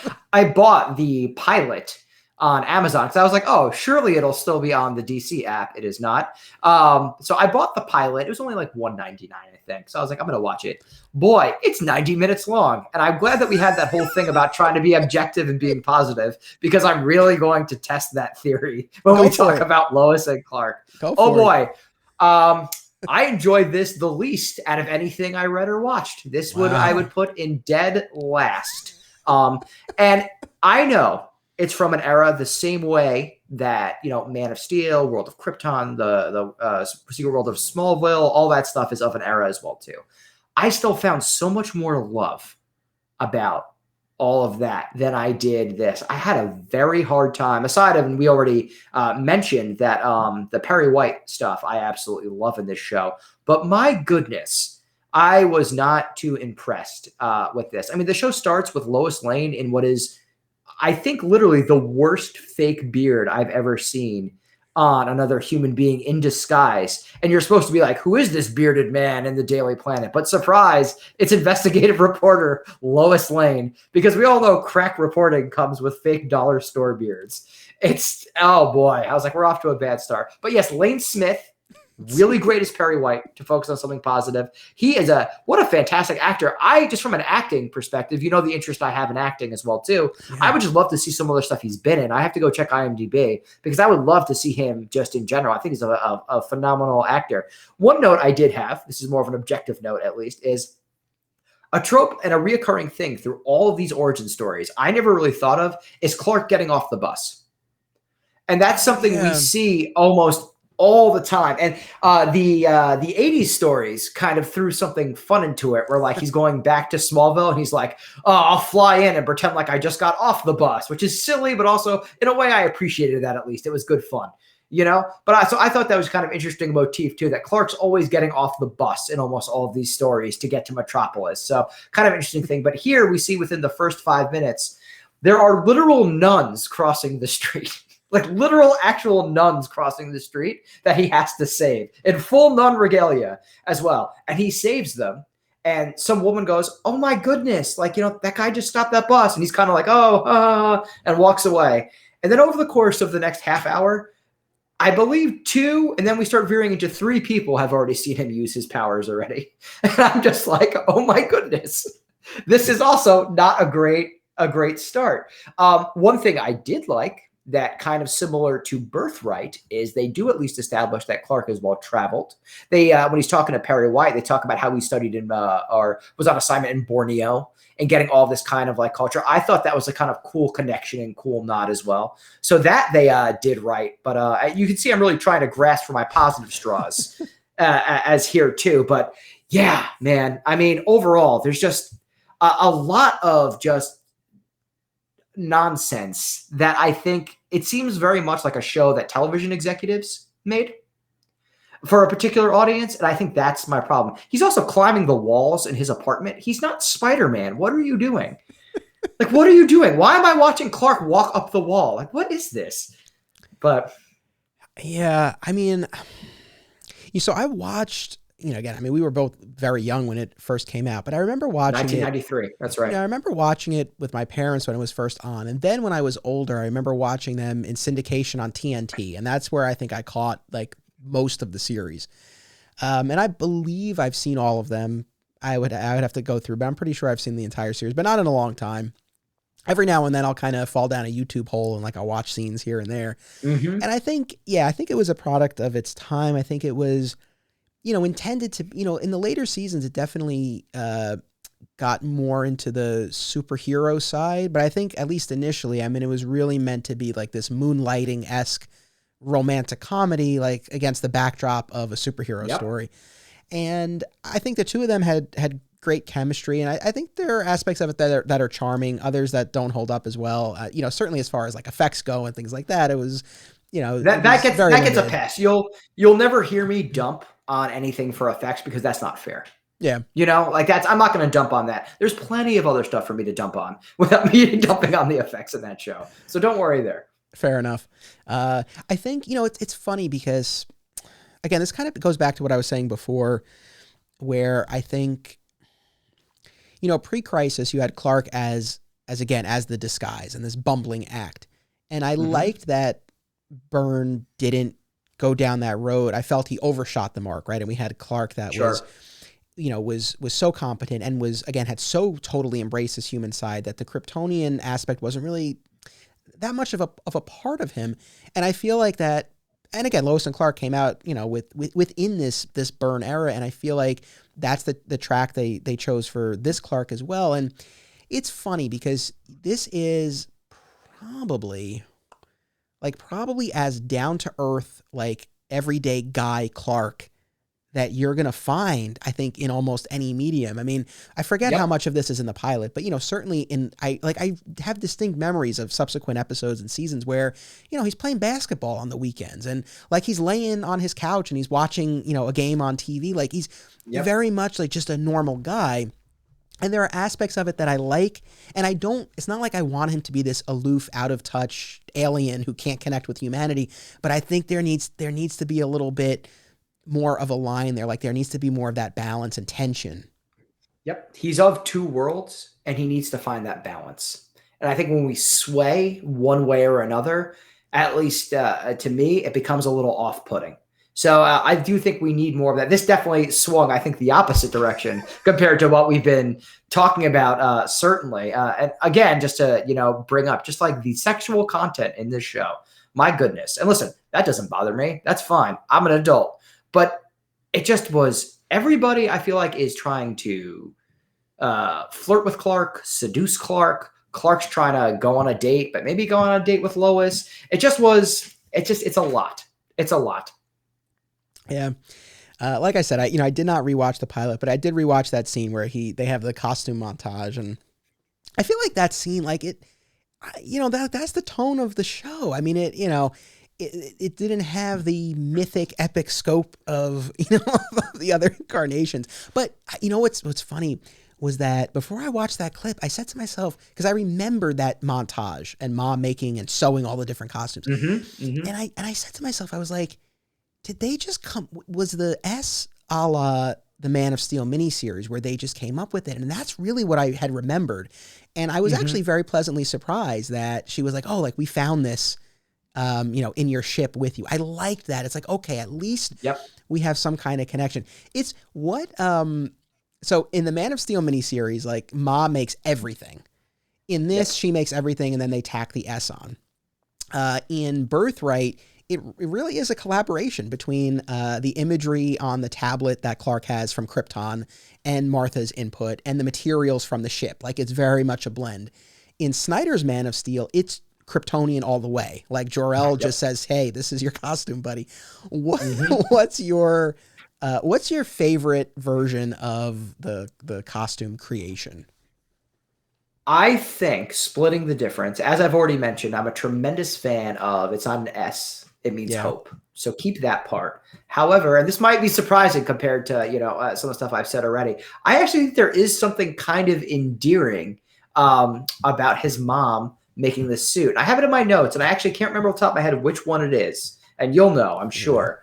But in one of these stories where he first appears in Metropolis and he's wearing his suit, actually, it might be Superman for All Seasons. It is for All Seasons, yeah. There you go. See, I knew I would get there. Superman for All Seasons. When the kid looks at him, he goes, "Nice suit." And he goes, "Thanks. My mom made it." Yeah. It's really a cute scene. So I like that. So if I could split the difference and do have his mom make it, but keep that kind of Kryptonian heritage and the symbolism, again, like we said, of two worlds, of both worlds. You're kind of bringing them together. So his suit is kind of a representative of both Smallville and Krypton. I kind of dig that a lot. Did you watch Superman and Lois on the CW?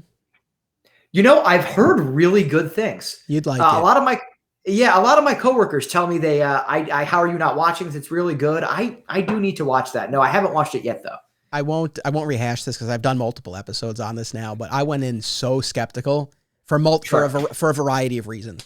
And man, it would just won me over. And like we were saying before, like especially now as dads, I think you'll really like it. And that moment of my mom made it for me, that's in there as well. In the beginning. Cute. I like that. I think I agree. I think I like sort of the Birthright I like the idea of using materials from the ship because that does help account for why this thing doesn't get destroyed. I know, I guess in the comics, maybe in the Byrne era, they had established like there's an aura or like around him where anything that's like right up against his skin is protected. But I like the giant robots, right? They shrunk down. Yeah. It makes perfect sense. I mean, come on. Yeah. But I like the idea of the materials being strong from Krypton. And then I do like the sort of the collaboration, like taking the symbol and the general style from what they're seeing, but also, the fact that Ma has a hand in making it. I will say in the context of the Man of Steel movie, I think it was efficient the way they did it. And I think it also made more sense, like in terms of the story they were telling. It's like, and they were really going for a very grounded real world. It's like the idea of that Martha in particular, like sitting down with the sewing machine. Like I couldn't have seen that really in that. No, and you do need those materials to be indestructible, just for the sake of suspending your belief or disbelief, as the case may be. I agree with that there. And I think that's a nice way to kind of split the difference between all of the different versions of the creation of the suit. Yeah. So, again, I think later on this podcast series, we'll have a more of a deep dive into the Lois and Clark TV series. Hopefully it'll make its way to HBO Max at some point, so I don't have to buy this thing again. Again, it has its charms, though it's funny because, again, I have not watched like an entire episode in a long time. So I don't know. When I do, I might kind of land where you did.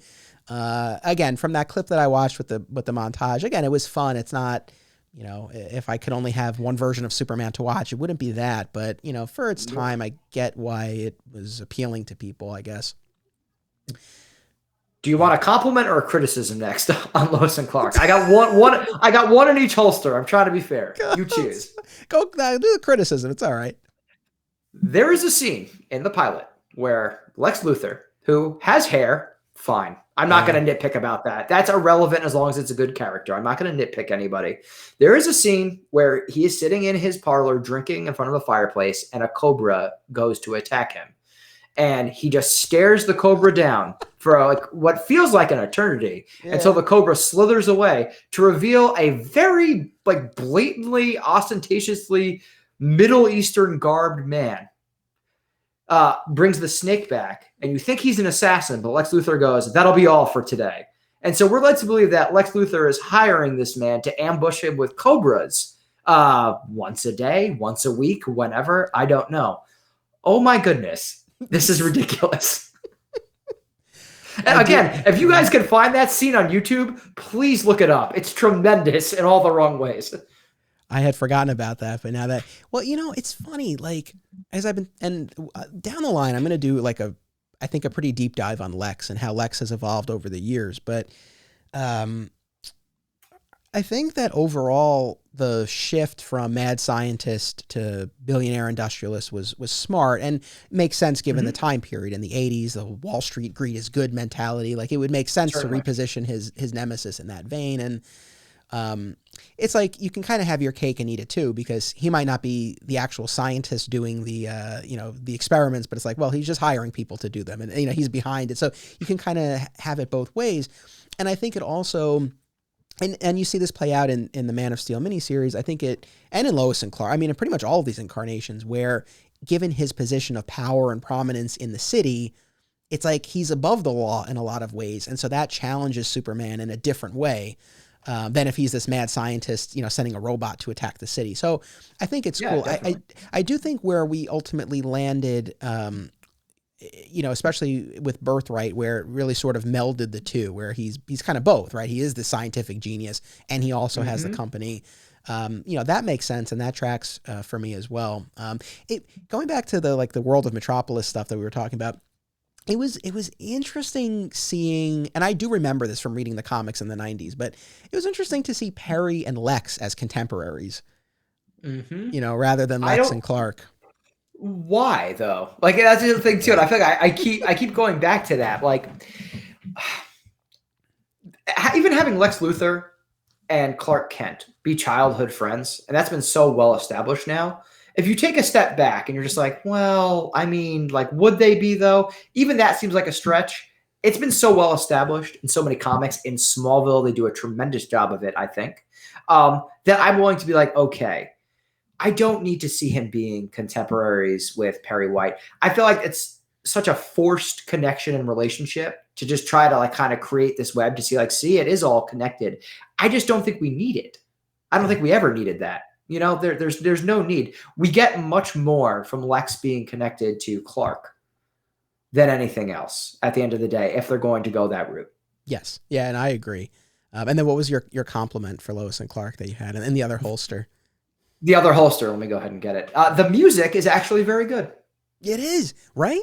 The music's really good on that show. So whoever, I apologize for not knowing it off the top of my head. I should have, wrote that name down in my notes. But whoever was in charge of the score and the music mixing and editing on that show, I'll give you a cheers, because that's a good job. The music was really nice. I was very impressed. Yeah, same here. Because I think I watched the next scene where he saves the space shuttle or whatever. And the music is good. It definitely pulls you in, and very, very iconic. I mean, it stays with you. It definitely stays with you. Definitely.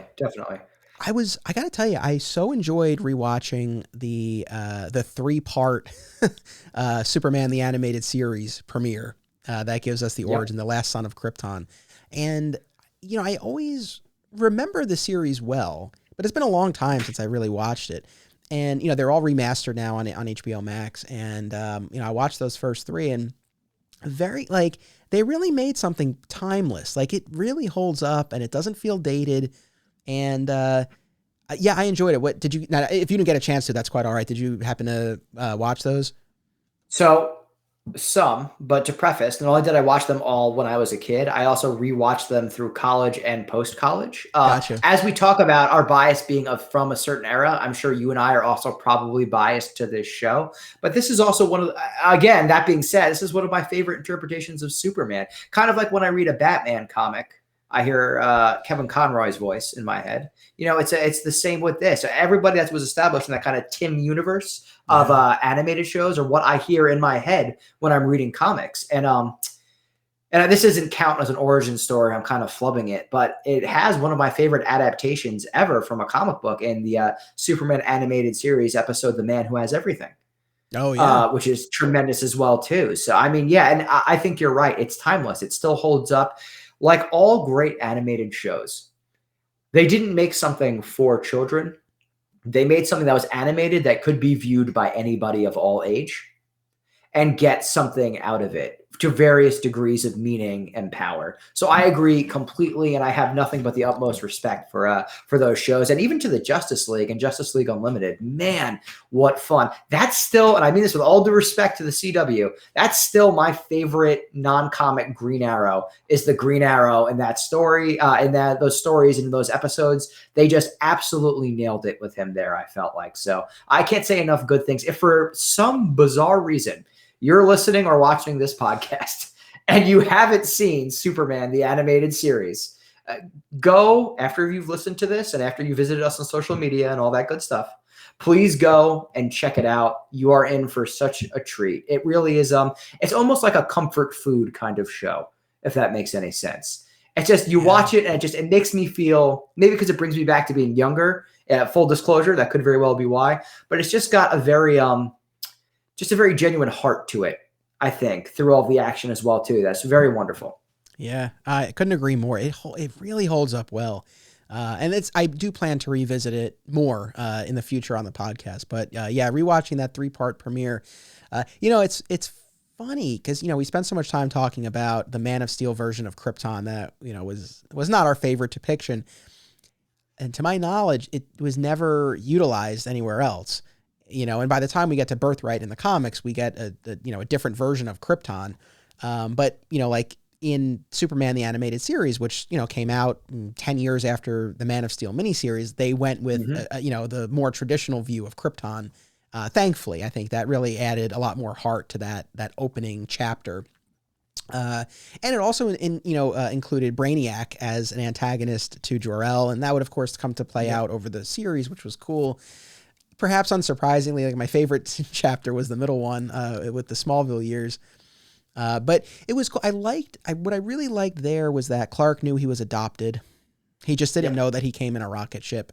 And I liked that. I feel like, I don't know. I think it's a good thing to be pro-adoption. I mean, I like that wasn't a thing. It wasn't like, oh, I'm adopted. It's like, no, I'm adopted. But it's, it's the rocket ship. That's the revelation.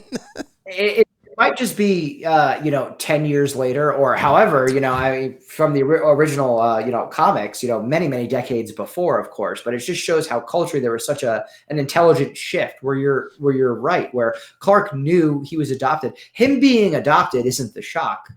Isn't the, it's the old, to borrow that line again that I said before, you're not from around here, line. That's the real important part. So I think they got that right as well. Now, this is another, sort of one of these, like who makes the costume? It's another one of those types of questions, because this came into my mind, especially when I was watching the animated series. So they show him the rocket, and then the ship activates, and, it sort of downloads him and, shows him this vision of Krypton and explains where he comes from and all of that. We get something similar in the Geoff Johns, Gary Frank Secret Origin, where again, they can show him the ship, hologram pops up, he gets all the information he needs. In other incarnations, well, we talked about the Man of Steel miniseries, right? Like he doesn't know anything until he comes back to the farm. The ship had been moved, which that's never addressed in the miniseries. And I assume that was part of the regular books at the time, which we're going to cover in a few episodes. So hopefully I'll have an answer on that. But, at that point, then he gets the hologram. So same type of idea, but it came much later. Like he had this whole chunk of his journey as Superman where he didn't know who he was. And then you have Birthright and the Man of Steel movie where it's like, this guy's out he's searching for answers. American Alien 2, which I think has a really like heartbreaking angle to it, where he's wearing the S on his chest and he's out there as a public superhero. Like he's hoping that the people who sent him here will see him, and come get him. It's that's a very tragic but definitely meaningful kind of twist on that as well too, for sure. Yeah. So I guess my question is, like, what in terms of how and when Clark learns, the rocket tells him one piece of information, but how and when he learns he's from Krypton, Krypton's gone, Jor-El and Lara are his parents. It's like, what's your favorite version of that? Because we get a bunch of different ones in these stories. We do. I'll tell you one thing. I don't like the info dump in Man of Steel. We've already covered that. I don't also like in the Man of Steel. I should clarify by saying the Man of Steel comic series in the 80s, not the movie.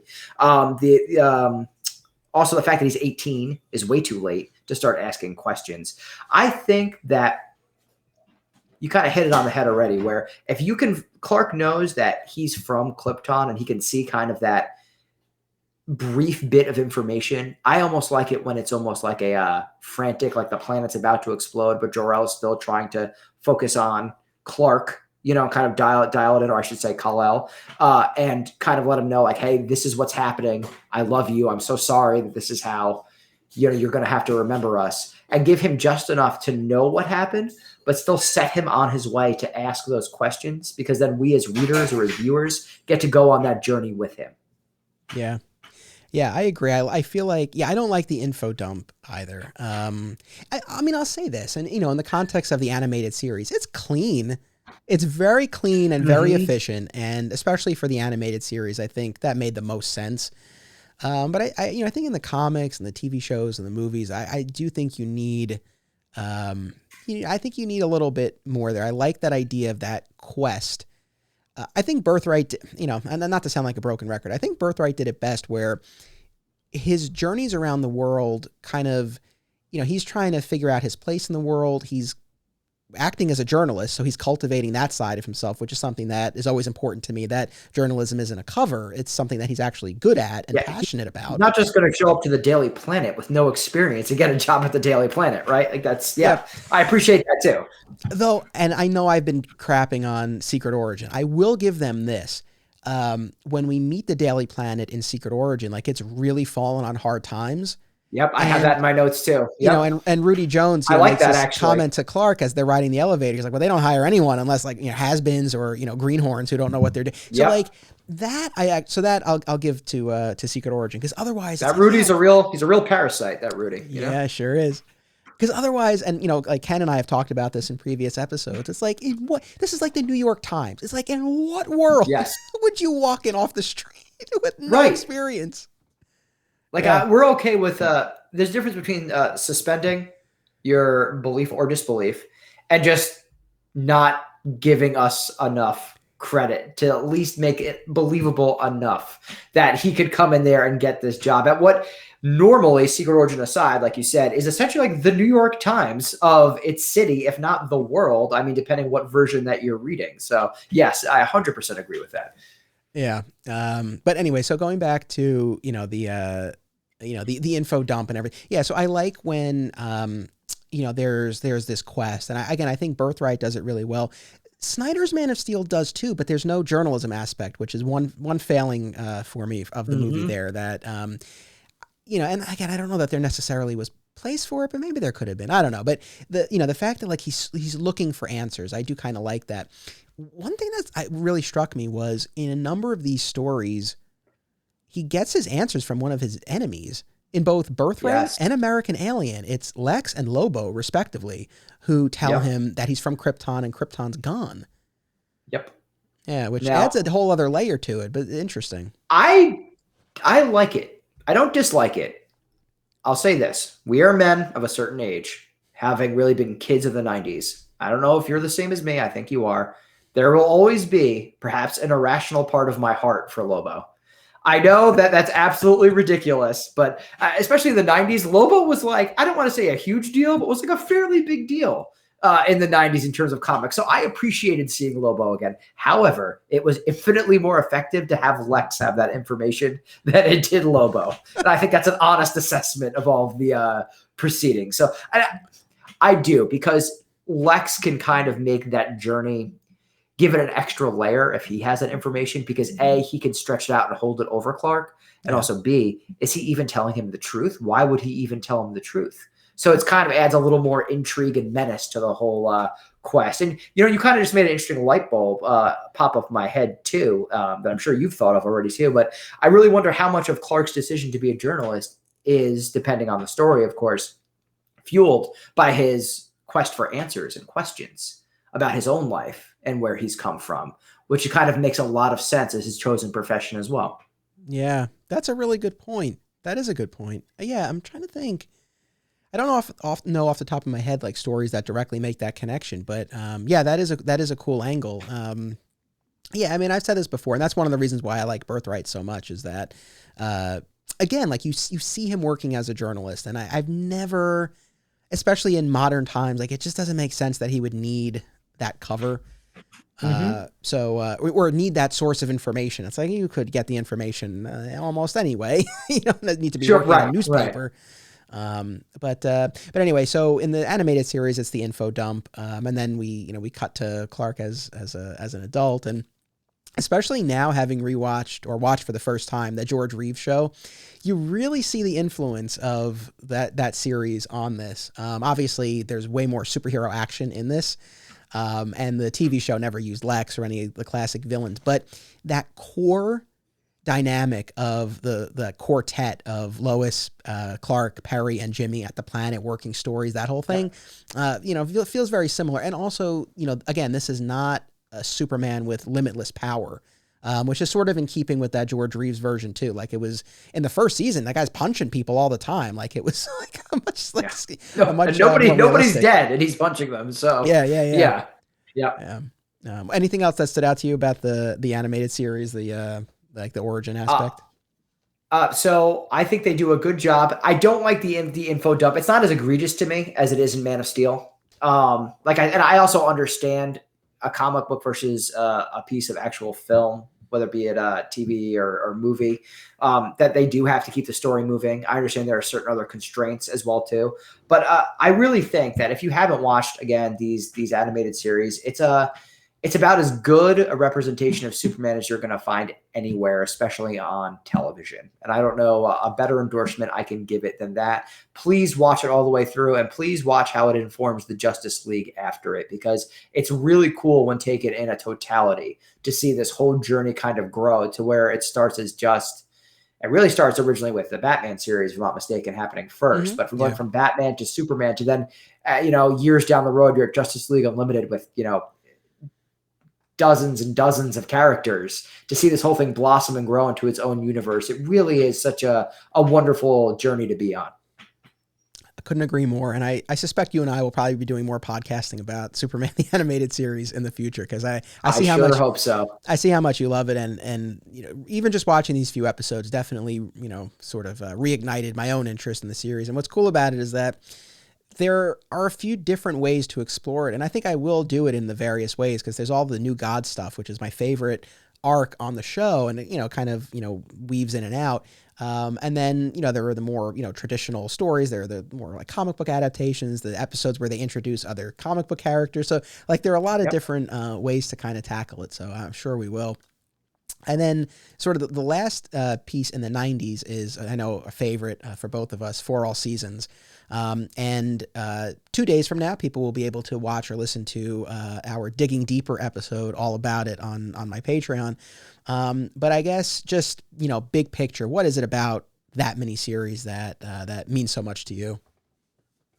It's what that team of Jeff Loeb and Tim Sale always does. They are able to create a character-driven story that is an entry point for anybody. You need not have read a comic book before you pick up one of these, one of their stories. And that is also the case here with Superman for All Seasons. In the totality of Superman for All Seasons, you will come away with a firm understanding of not just the characters in the Superman universe, but who they are, their motivations, and why they matter. Yeah, I mean, I couldn't agree more. It's always been a favorite of mine. And, it's interesting because it continues to resonate more the older I get. But even reading it as a kid for the first time, I very much enjoyed it, which I think speaks to the strength of it, like the animated series too, like where it works on multiple levels. But yeah, every time I watch it, I enjoy it more. And like I said before, it's like I'm tearing up on the first page where, Pa's talking about Clark just, being a man's son. And, again, I hope and assume people are familiar with the story, but, if you're not, it was a 4-issue miniseries, 4 issues, 4 seasons in Clark's first year as Superman, each issue from the perspective of a different member of the supporting cast. So we have Pa, narrating issue 1, then Lois, then Lex, then Lana. And you get to see Superman through the eyes of, the most important, for reasons good or bad, the most important people in his life. And I mean, the art is just absolutely gorgeous. It's in the words of Michael Scott, but on a serious note, emotionally magnificent. This miniseries, I love it so much. You miss 100% of the shots you don't take. Wayne Gretzky, Michael Scott. Michael Scott, yeah, exactly. That's right. But to your point, and like I said at the top, when we look at these stories and sort of categorize them, it's an origin telling, but it's not really. I mean, it really is a character study, and that's right. It's very emotional. And again, we'll really dig into this a lot more, but there was one thing that I did want to mention that connects to a couple of other things in what we're talking about, and it's the religious aspect, and it's not a huge piece of it, but in the first issue, before Clark leaves Smallville after there's been that tornado is also a recurring theme. Tornado in this story, tornado in Smallville, Secret Origin, Man of Steel movie. The Twister plays a role. It's not like the Rocket reveal where it's like an indelible part of the story, but I don't know. I'm looking at all of these, I'm like, there's something to the Twister. It's a very good point. But, he seeks out the counsel of the local pastor in For All Seasons. And then in the Man of Steel movie, when he's trying to decide whether to reveal himself to the world and turn himself over to the government, who may or may not turn him over to Zod, he seeks the counsel of a priest. Very interesting. You don't often see a ton of that, but it's like growing up in the Midwest in a small town, it's like, and I get why they don't want to get into like what his particular religion is like too deeply, right? You want to keep it a little more universal, but it makes sense, right? That he would seek out the counsel of a man of the Lord, right? I'm a Daredevil fan, so yes. I appreciate that whole dynamic that they set up there. I did, and you know what? I think just even from, like you said, a storytelling perspective, from a small town, Smallville, it would make perfectly sense that would be Clark's kind of de facto spiritual guide, who's not his father. So I think that makes perfect sense having him there too. And he's portrayed too in a very heroic light as well, which is also nice. There's not like this huge sense of conflict with him. If I remember correctly, when he's there helping when the Twisters in the flood, I believe, is also striking as well too. So yeah, I thought that it makes perfect sense from a story standpoint. Yeah.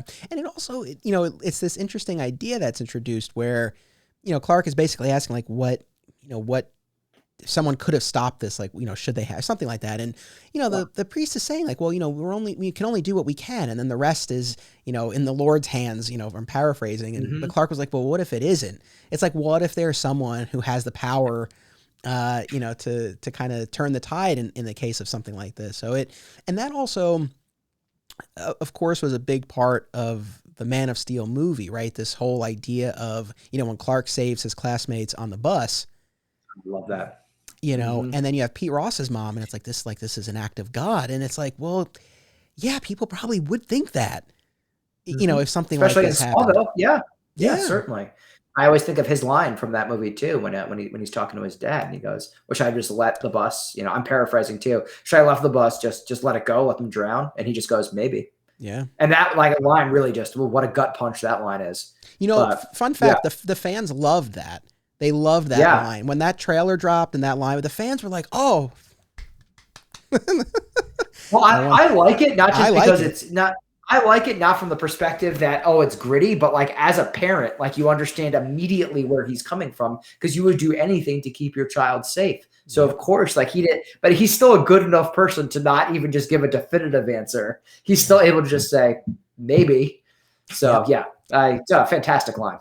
That's the thing. Not to harp on this, but I feel like that's often misread or not appreciated for what it is. And it's like, as a parent, it's like, of course, but of course you do anything to protect your child, But so I like that a lot about For All Seasons. And then similarly, when he saves that woman from the chemical plant explosion, and then she sees him as an angel, and then of course goes off the deep end and is manipulated by Lex. That shrine is something, huh? Yeah. So, we have a lot more to talk about with For All Seasons, and we will on Digging Deeper, and I hope people will join us for that. Actually, kind of a perfect segue, because the next item in our timeline here is something that was inspired in part by For All Seasons, which is the Smallville TV series. The creators of that show have cited For All Seasons as an influence. Jeff Loeb, who wrote For All Seasons, would go on to become a writer and producer on Smallville for a few seasons. we can't cover the entire, we've already gone for like 2 hours. We can't cover the entire series of Smallville. The whole thing is an origin story. I'm deliberately not looking at the clock. I'll have you know that. But yes, go on. Hopefully it doesn't feel like 2 hours. As long as it doesn't feel like it, then I think we're good. Not to me, buddy. Not to me. But I mean, so, the entire series is an origin story. So it's like, we could be here forever kind of picking it apart. But, well, I don't know. Let me toss the ball to you. What about Smallville? I guess, do you have in your notes or do you want to make sure that we talk about?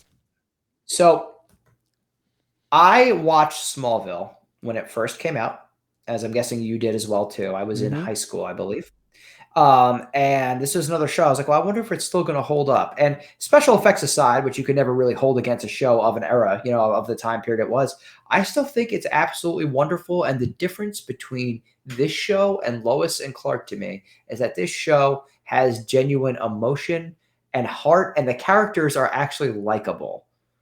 And I think that, as simple as it sounds, really goes a long way. You understand that Clark just doesn't fit in. You understand that he likes somebody who may or may not like him back. We were all young once. We know what that feels like. The actor, and I think I have his name somewhere here. Yep, here we go. Jonathan Schneider. That might actually be, aside from Man of Steel, the movie, my favorite Jonathan Kent. Yeah. I think he does a really wonderful, wonderful job of walking that line of being firm, stern, sometimes antagonistic, but that he loves his son, and that's always coming from a good place. That goes a long way. Just his family dynamic is so wonderful as well. And as silly as it might sound, the term that they use for these shows, whether it's the X-Files or a lot of these shows in the 90s, the freak of the week concept, they actually, I thought, and we already touched on this, did a really admirable job of explaining that by saying that, the actual arrival of Clark is what caused this. Because not only do you have a reason to encounter kind of all these strange phenomena, or Chloe's wall of weird, to kind of see everything, but Clark also has that line where he's kind of like, oh, am I responsible for this? I got here. So it really gives him an emotional investment to the proceedings as well too. Boy, how good is Michael Fassbender? Not Michael Fassbender. Tell me his name. Rosenbaum. Yeah. Different universe. Rosenbaum as Lex Luthor. My goodness, he's also a good Flash in the animated series too. But he is tremendous as Lex Luthor. I like that it starts with him saving.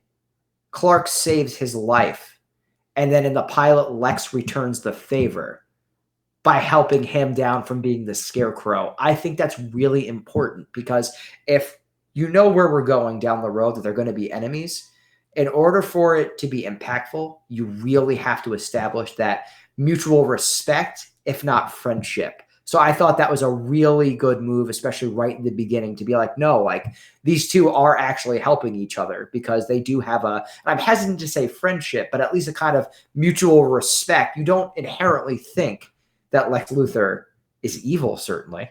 Right. And I think that's as interesting in many ways a journey from Clark to Superman as Lex to Lex Luthor. And I think that's very important as well, too. Yeah. And I mean, in some ways, I mean, I think overall they brought Clark, to the point that he needed to get to. But I feel like they really did a good job with Lex, because you get to the end of his time on the show, at the end of season 7, and then he comes back for the series finale. And, I don't know that you can pinpoint one thing that made him turn. And I think that's good. I think that's a positive thing. It's like, you look at all of these events. I mean, I think if you had to kind of boil it down to one thing, it's betrayal. I mean, but he's betrayed by, or perceived betrayal by, the people around him. And like, one of the most tragic aspects of this, and I always wish they had done a what if episode, like what if Clark had shared his secret? Because that's always the question. It's like, well, if he had just trusted Lex, would Lex have gone down the same path? Yeah. Could things have been different? I mean, that another layer of responsibility potentially for Clark as well too, Yeah. Now, counterpoint, they might have laid on a little bit too much guilt on Clark over the course of the series. I mean, poor Clark. It's like, it's bad enough the meteor shower like wrecks the town, kills Lana's parents, creates all these meteor freaks. It provides a source of kryptonite which can weaken him. There's a lot of that, but they and that's probably why one of the reasons why the show lasted as long as it did. And, you know, I never really minded the Freak of the Week device. It gave them an engine to tell some stories. It allowed Clark to use his powers, and you had that spectacle and that action. But, you know, the character dynamics, those relationships, I think were so strong that, you know, there were plenty of, you know, Freaks of the Week that were duds, but you were still engaged by, you know, what was going on with the characters. And that's what kept you coming back every week. It was the characters. Yeah. And, you know, again, you know, post-crisis, we shift. Well, that's interesting because pre-crisis, you know, Clark doesn't really struggle that much with his powers. Like, he figures them out relatively quickly. He becomes Superboy. So, you know, that's not really a huge piece of his journey. There is that little bit of angst, like I was saying before, where he wants to play football, but that's not like a huge piece of the story. And then immediately post-crisis, we have him playing football, and he seems like he's very sure of himself. And I feel like now as and maybe, I don't know, like maybe For All Seasons was a little bit of a turning. I haven't really thought about this yet. This is spur of the moment, but maybe For All Seasons was a little bit of a turning point where you start to take more of a harder look at, you know, the burden that he's carrying and what that would do to a person. Right. And, you know, Smallville and a lot of these subsequent stories, I mean, Birthright in particular, like you know, and Secret Origin as well, I'll give it that, you know, where he's really struggling as his powers are emerging. And I thought Smallville very cleverly, you know, tied it in with, you know, puberty. Like, you know, like his vision develops when he's aroused. It's like, oh, yeah, that makes sense. Yep. The glasses, you know, got to make sure he's wearing his glasses. It's a nice touch, I thought. Yeah. Yeah. So I mean, there's, again, it's my favorite incarnation of Superman. I just, again, hit me at the right time in high school. Like I was the same age as the character. Here's a fun anecdote that I've been waiting to share with you, and I'm springing on it now. But my wife, who is the same age as us, as we are as well, also grew up like so many people our age watching Smallville. So she knew it and she liked it. And I mentioned to her, I said, you know, they actually did something cool not too long ago on the CW when they had their crisis, where they actually kind of checked in with a lot of these, you know, quote unquote alternate versions of these characters you might remember. And they actually had a scene with Smallville, you know, the cast, Tom Welling, and the whole cast of, not the whole cast, but Tom Welling, Lois Lane, and Smallville. Despite your feelings on that and how it ends, as it may be, she actually was like, you know, that's actually really cool and really nice that they checked back in on them after all these years. And just the fact that she had that, and she's not like a huge fan by a long shot, just the fact that she kind of had that very brief, positive, emotional, like, wow, that's really nice, I think says a lot about Smallville for people our age as well. Yeah, I love that. No, that's so great to hear. I'm glad you shared. Yeah. It was really cool. It was a really nice moment from her. I was like, when people tell a good Superman story, it really is something, isn't it? Yeah, you know, they focused on him as a person, you know, trying to find his place, really torn between these two worlds. I mean, he just wanted to be normal. And, you know, as a viewer, I'll be honest, there were times where it was kind of frustrating because it's like, I understand that. At the same time, it's like, my God, you have these amazing gifts. And it's like, you know, I always go back to Superman, the movie, and like the joy on his face as he's racing alongside the train. And, you know, we didn't get a ton of moments like that on Smallville. It was always more of a burden for him. But again, that was, you know, that was the approach with the character. And I get that. Thanks, man. You got to have the WWB. My goodness, even before the CW, you got to have that angst, and they did, and they did it. We're dating ourselves now, huh? We knew CW back when it was WB. Big shout out to Michigan J Frog if you're still out there somewhere. The Frog, I know. The Frog, that's it, man. It's interesting though with Lex, because I was thinking about this. You know, I did not grow up reading those pre-crisis stories where Clark and Lex had a past together in Smallville. So this was new for me on the TV show. I mean, again, for longtime fans, they were probably like, hey, what, post crisis, it's like, hey, what happened to this history? And maybe this was a welcome return. For me, it was new, but it's like, yeah, I loved it. I love that whole dynamic. And just the fact that they start off as best friends, and you see that relationship deteriorate over the course of the series. Yeah, that definitely, one of my favorite aspects of it. Also, Remy Zero wrote one of the best theme songs of all time for that show, and I think we can both agree with that, right? It's the best. It drives me nuts that none of the CW shows now have them. It's like, come on. It's that extra little special sauce that you need, you know? Yeah, it brings you right in. Yeah, man, It does. that was so cool. And that was to further date us. It's like that was when, you couldn't just like go on you couldn't like immediately find out what the song was. I mean, I guess with the theme song, maybe in the credits, not legally, but big shout out to LimeWire and Kazaa. Yeah, now we're really dating ourselves here. But the other thing about Smallville, and again, there are so many different aspects of the show that we could talk about. I mean, obviously, again, that tension with Jor-El was such a big part of the show, and they were finally able to reconcile that, and that was Clark's final step. But it was funny. So much of the series and the tension in the series was Clark keeping his alien nature and his abilities a secret. Mm-hmm. And I have to jump to American Alien because and again, American Alien falls into this category with For All Seasons, where again, not a hard retelling of the entire origin, but these little vignettes. It's a 7-issue miniseries with these little vignettes. It's written by Max Landis, who within the past couple of years was accused of sexual assault and issues relating to that. And you and I had a conversation because, it was one of those things where it's like, do we not talk about it? Like, how do we address this? And where I sort of landed was, obviously, that's not something we take lightly. We hope that, it's investigated and, justice is served and whatever that might mean in this particular case. I don't have nearly enough details. But it didn't feel right to pretend that this doesn't exist, because it does. It's out there. And a lot of other people worked on it. There was a different artist for every issue.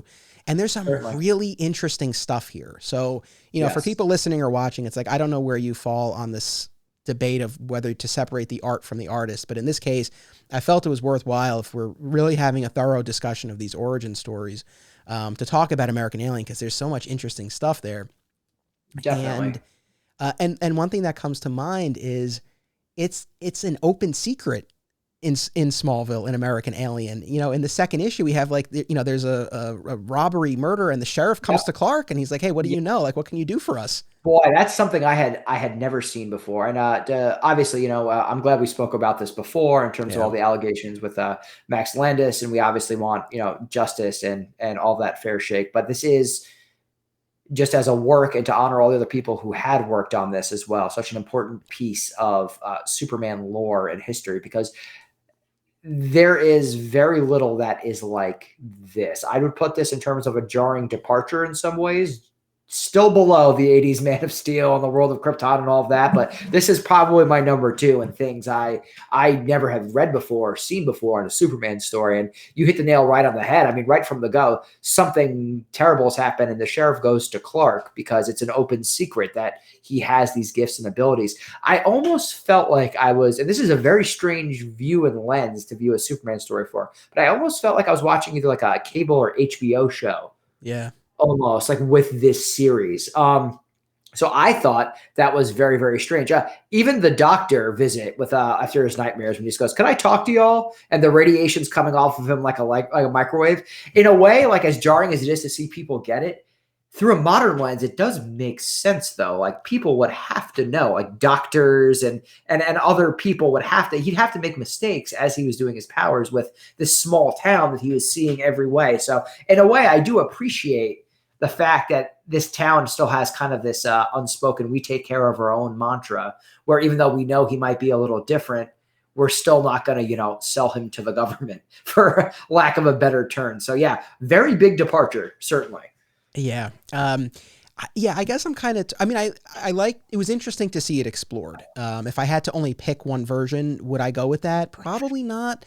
But I do think it probably is the most realistic. And, it's like when he's hanging out with his buddies, Pete and, Pete Ross and Kenny Braverman. And it's like, yeah, he probably would tell his buddies, is the sort of thing.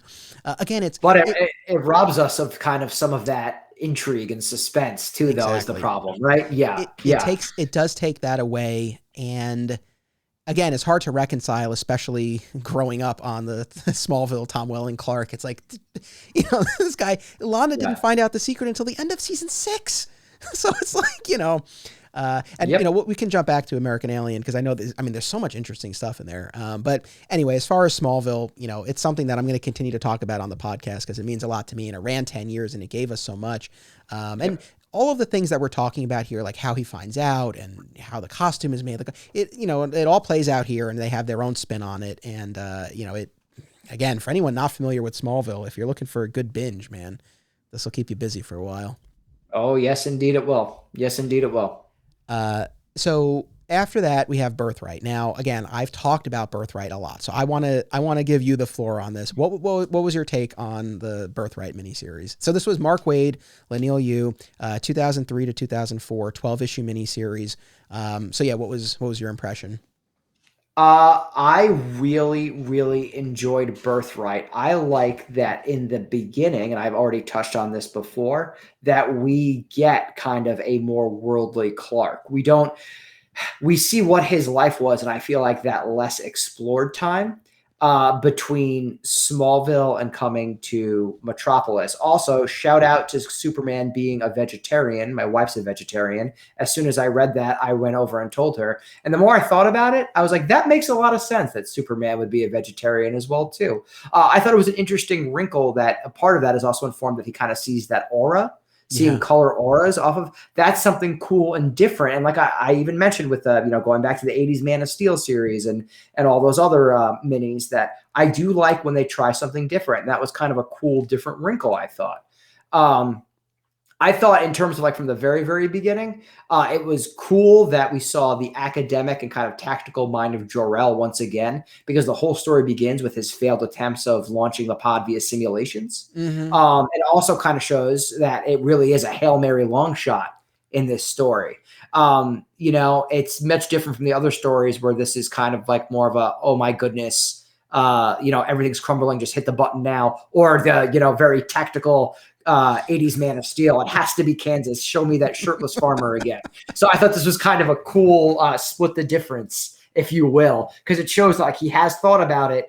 He has run all the simulations. It's going to be a long shot, but it's the best shot that we have. Again, we're playing into kind of that academic mind and brilliant mind that Jor-El has, which is also crucial to, I think, who Clark is, and often gets overlooked as well, too, in lieu of his other upbringing and other abilities.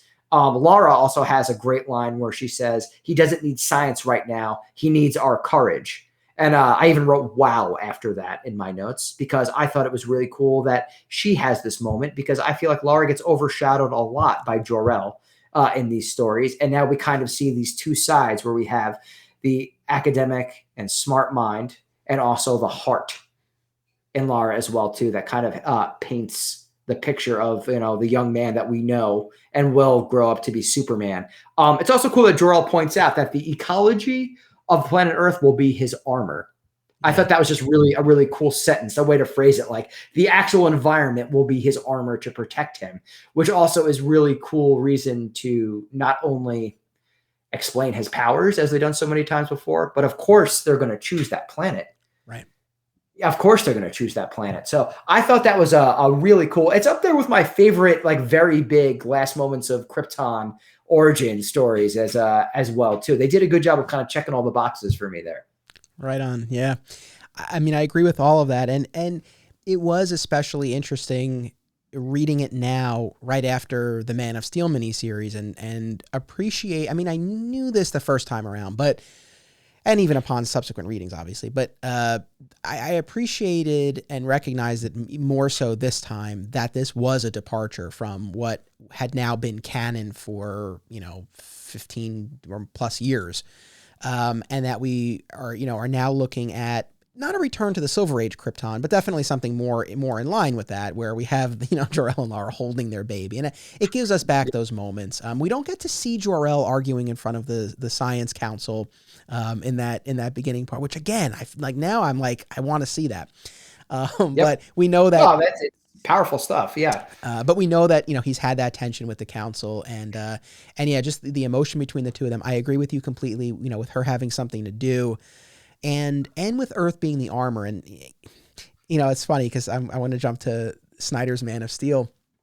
The one thing that when I spoke to Mark Waid that I consciously didn't bring up was how much inspiration Snyder seemed to take from Birthright, because I mean, Mark Waid has gone on record. He was not a fan of Man of Steel. Like, he's given interviews, he's written posts, like this is not a secret. So I didn't want to go down that road, but it's interesting because there are a lot of aspects of Birthright that you see in the Man of Steel movie. And, a similar type of exchange with Jor-El and Lara. Although in the movie, Lara is more nervous and worried, and Jor-El is more the voice of reason. But, Lara says, like, he'll be an outcast. They'll kill him. And Jor-El's like, he'll be a god to them. And it's like, that's why they like, and again, like, as a parent, it's like, that's the only way you could justify this, is that, like, well, we don't know who's going to find him, but we know, like, on this planet, he'll be protected. It's his best chance of survival. It makes perfect sense. Yeah. And then, so, I mean, Birthright, again, I love it for its depiction of Krypton. What did you think of the ending, that full circle moment when Clark's able to get that message through the wormhole and let them know that he made it? So, I think emotionally, it was really nice just having an end on, like, Mom, Dad, I made it. I liked it. I did. I liked it because I felt like that, even though I felt as if it was a little bit, okay, like, we're ending with this moment because I know we should end with this moment, it was still a very nice, emotional, cathartic moment just to see Clark kind of say those words out loud, just from an emotional standpoint, if nothing else. So I did certainly appreciate it on that perspective. Gotcha. That's definitely a highlight for me. I liked kind of tying that all together like that, and giving Jor-El and Lara a gift that in every other incarnation they're always deprived of. Yeah. Mark Waid has done such a wonderful job of not even just writing, like, an actual, like, plot full circle narrative, but closing that loop emotionally. And I don't think you close that loop emotionally without that last part in there and that last bit in there. Yeah, definitely. And so, we talked about before, there's this quest to find out where he comes from. He's cultivating his skills as a journalist. We have the reintroduction of a past with Lex that I think is really interesting. Lex is ultimately the one that delivers the news to Superman about Krypton. Superman really, and much like Man of Steel, I think Birthright gave us, at that time, the most realistic depiction of how the world would react. I think it was still overall pretty optimistic, but, once the news of him being an alien breaks, it's like, there's definitely a shift, and there's a lot of, hesitancy on the part of the people. And then, Lex is pretty easily able to, manipulate events and make people think that, Superman is this advanced scout of a Kryptonian invasion. And, that really puts Clark on the ropes emotionally, where he's really doubting himself and really has to make that choice. So I thought that worked really well and was a very realistic take. I mean, a lot of these versions of the story, it's like, it's real nice that, he debut, even minus the alien part, like, even just someone with that amount of power, as they say in the Man of Steel movies, like, that would change the world, that in and of itself, let alone the fact that we're dealing with someone from another planet. So there are a lot of really interesting ideas and well executed in Birthright, I thought. That's a really good point you just hit on too, right? Because it's like, oh my goodness, somebody exists with that kind of power. Oh my goodness, aliens are real. It really is that kind of two double punch. You're 100% right. Yeah, Mark Waid has done such a fantastic job of modernizing the story, but also, like, kind of presenting it in a way where it's still optimistic. And I think, to me, that's where some of my problems with American Alien lie, because I feel like we don't always get that sense of optimism. And I think that is so important, at least to me. And while I appreciate the departures, don't get me wrong, I certainly do. I think Mark Waid kind of really hit a nice balance on here with that. It's fun. I also have written in my notes too about the comparisons to the Man of Steel. So, Mr. Waid, if you're listening, I'm sorry. We can pretend like I didn't say that. So also, what was interesting too is he does briefly touch on the whole angle of him being a reporter too, because Clark gets close to people. They see his powers, or he gets paranoid. I wonder what else he might be hiding. So he reports on events from a distance. I thought that was an interesting angle to kind of set up another reason for him to be a reporter, as well as, aside from naturally seeking questions about his lineage. So I thought that was kind of cool that they addressed that. Yeah. And it also, that's a great point. And I think the other thing that those, his time in Africa, like is a perfect representation of this, and you get the sense that this has happened a lot, right? Where he gets close to people, they trust him, he reveals his powers, and they're scared, right? And that's, of course, then you have that parallel with Lex, where he's met with similar reactions from people because of his intellect, that they're afraid of him. Mm-hmm. And I think that does help explain why Clark would want to be maskless as a superhero, right? Because I think it kind of plays into that same idea where it's like, if he's wearing a mask, he's hiding something. People would have that, like, is he around them all the time and they don't know? Like, he knows what it's like, how people react when they realize he's been in their midst hiding. And so I think that plays into why he becomes a public facing superhero the way that he does. This kind of pulls us backward and forward just for a second, but and it's interesting because I think with Smallville and American Alien, they do something that you don't really get in any of these other stories, where there's an intermediate costumed step before Superman. Where in Smallville, he's first the red blue blur operating in secret in Metropolis, and then just the blur, and he's got his black t-shirt with the spray painted S and the trench coat, and then later the red leather jacket, and again, he's operating at super speed. And so people know there's someone out there, but they don't see him. And then in American Alien, we have him out, Batman's cape and a pair of goggles. So he's not fully masked, but his face is obscured. Boy, that was wild. That was real wild. Yeah. But so here's kind of where I land on that. I think it's another one of those things where realistically it makes sense that there would be that intermediate step. It's such a leap, no pun intended, right? To decide, like, oh, I'm going to put on a costume and show my face and reveal myself to the world like that. It's powerful, and it is really impactful, and it just adds to the mythic scope of the character when he does that and he has that moment. So I think ultimately that's probably where I want the character to be. But it's interesting, again, in the case of Smallville, where they were, to be honest, looking to like fill some time before they got to the series finale, and American Alien, where they were specifically looking to put some twists on things, to kind of see that play out. What do you think about that, like, intermediate, like, this costumed step? I think it's much more believable when you get a hero like Daredevil, whose final product is not so different from the intermediate product. I think it can be jarring to go from like, the Blur to Superman, or, to I'm going to steal Batman's gear to Superman. That being said, it really is. It depends on how you want to look at it, because why I think like that can be a little bit jarring knowing Superman, if we are going to be living in their reality. Of course, somebody who's either still afraid of his powers coming out and people seeing him and understanding, of course, he's still young and doesn't have it all figured out. Of course, there's going to be some half steps and missteps before he goes and does this. And I think a lot of that also might be informed by his relationship with his father, with Jonathan Kent as well, too, among several of the stories, who's so consciously trying to reel him in that maybe he doesn't go for it. And, you could argue rightfully so. Certainly from both a safety perspective and a parent perspective, that of course he would have like, well, I'm not really supposed to be doing this, but there's something deep inside me that says I really need to help because I can. And that's the other thing too, I guess that's important, because why it might seem silly to have kind of like these half steps, half vigilante. Superman essentially is a vigilante, right? Which is what we're not used to seeing in these kind of half steps, is that we see that despite that he's been told that he shouldn't, there's something inherent in him that has to obsessively almost have him help. And I think that's cool that we get to see that start to take form in those kind of intermediate phases.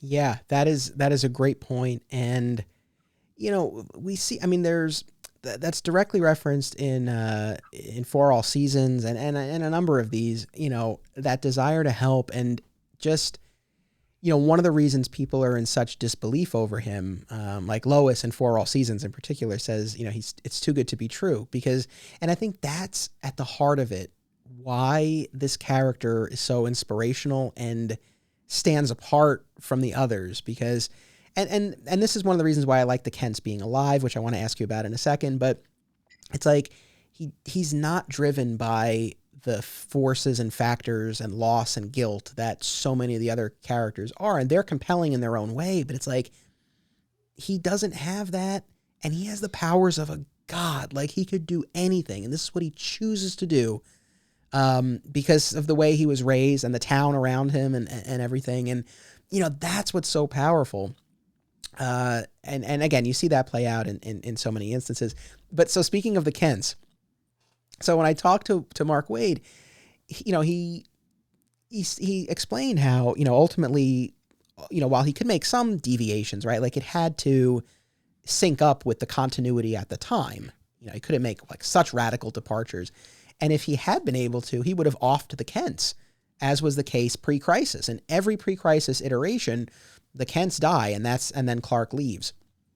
And his point was that, and he was, he said, like, because I talked about how much I love that aspect of the character, and he's like, I get why that's the case for a lot of people. As Waid explained, he feels it infantilizes Clark to an extent if he always has his parents to kind of fall back on. And the example he used was like, Clark should be the expert on fighting Brainiac. Like, if he goes to ask Pa for advice, that's not the case. Respectfully, of course. I mean, I disagree. And I think, if Pa is actually giving him like battle advice, that might be a little out of step. But if it's a matter of Clark being unsure of himself, being scared, and kind of getting that pep talk, I think that works. It humanizes him. But where do you land on the Kents and their role once he's Superman? Batman's parents should be dead, and Superman's parents should be alive. There you go. And you pretty much hit the nail on the head as well, too. And I will also respectfully disagree with Mr. Waid because we have not only just Batman, Spider-Man, Daredevil, the list goes on and on and on. All these heroes are marred by tragic, tragic loss. Superman, as an eternal symbol of hope, needs to still have that soundboard to help him be that guiding light, because nobody just appears out of nowhere, kind of tongue-in-cheek, I say that, knowing always the right thing to do. And whether it's fair or not, that is the burden, more so than even his powers, I think, that is placed upon Clark, is that as the years go on, his contemporaries and the world at large are going to look at him to always do the right thing and make the right decision. So yes, Jonathan Kent should not be drawing up battle plans for Clark. However, I think once in a while it is incredibly humanizing, as you touched on, to have him go and be like, I literally, not figuratively as people say, but he literally has the weight of the world on his shoulders. He does need to be reminded and does need that guiding light. And one of the other big things that I've taken away from all of these, I think it ends up being 14 different Superman origin stories that we've gone up and down and covered through here, is that the most important part of making Superman captivating and interesting isn't his powers. It's not the battles that he fights. It's the people around him and how he affects the world around him. And I think if you don't have his parents, you're missing a very big piece of that. Yeah, I'm with you. And I think the other wrinkle here that's really important is just from a storytelling point of view, you want to be able to get into the character's head, and especially early in the journey before he has Lois, the Kents are the way to do that, really. I mean, and you can do it certainly through narration, but again, in the realm of show don't tell, right? It is more effective, right? If you can have him, fly back to the farm when he's doubting himself and have that heart to heart with Pa in the field, or with Ma on the front porch. And as I readily admit, part of it is that's the version of the story that I grew up with, where they were there. I mean, the Lois and Clark TV show leaned into that big time. I mean, that was they were series regulars. They were in every episode, whether he flew there or they visited, or they were on the phone. We had a lot of the phone calls. Right. But that was a way to know what Clark was thinking and feeling for the audience. I think it's so important. So again, I respectfully disagree. It's funny. It's like normally I'm a proponent of like total creative freedom, but this was one instance where I was kind of like, it wasn't the worst thing that he kind of had this box to stay within. You leave the Kents alone. Yeah, you like leave them alone and you keep them safe. Yeah, wait till we get to the New 52. But before the New 52, yep. I think that we won't spend too much time. So we've been talking for 2.5 hours. Are you good, or do we need to cap this? Up and away, my friend. All right. It's so funny because the last one was 2 hours and 45 minutes. And I said to you jokingly, I'm like, it doesn't have to be that, or I might have jokingly said like, we're going to do that, but I was like, no, it won't really be that long. And I think we'll probably pass that.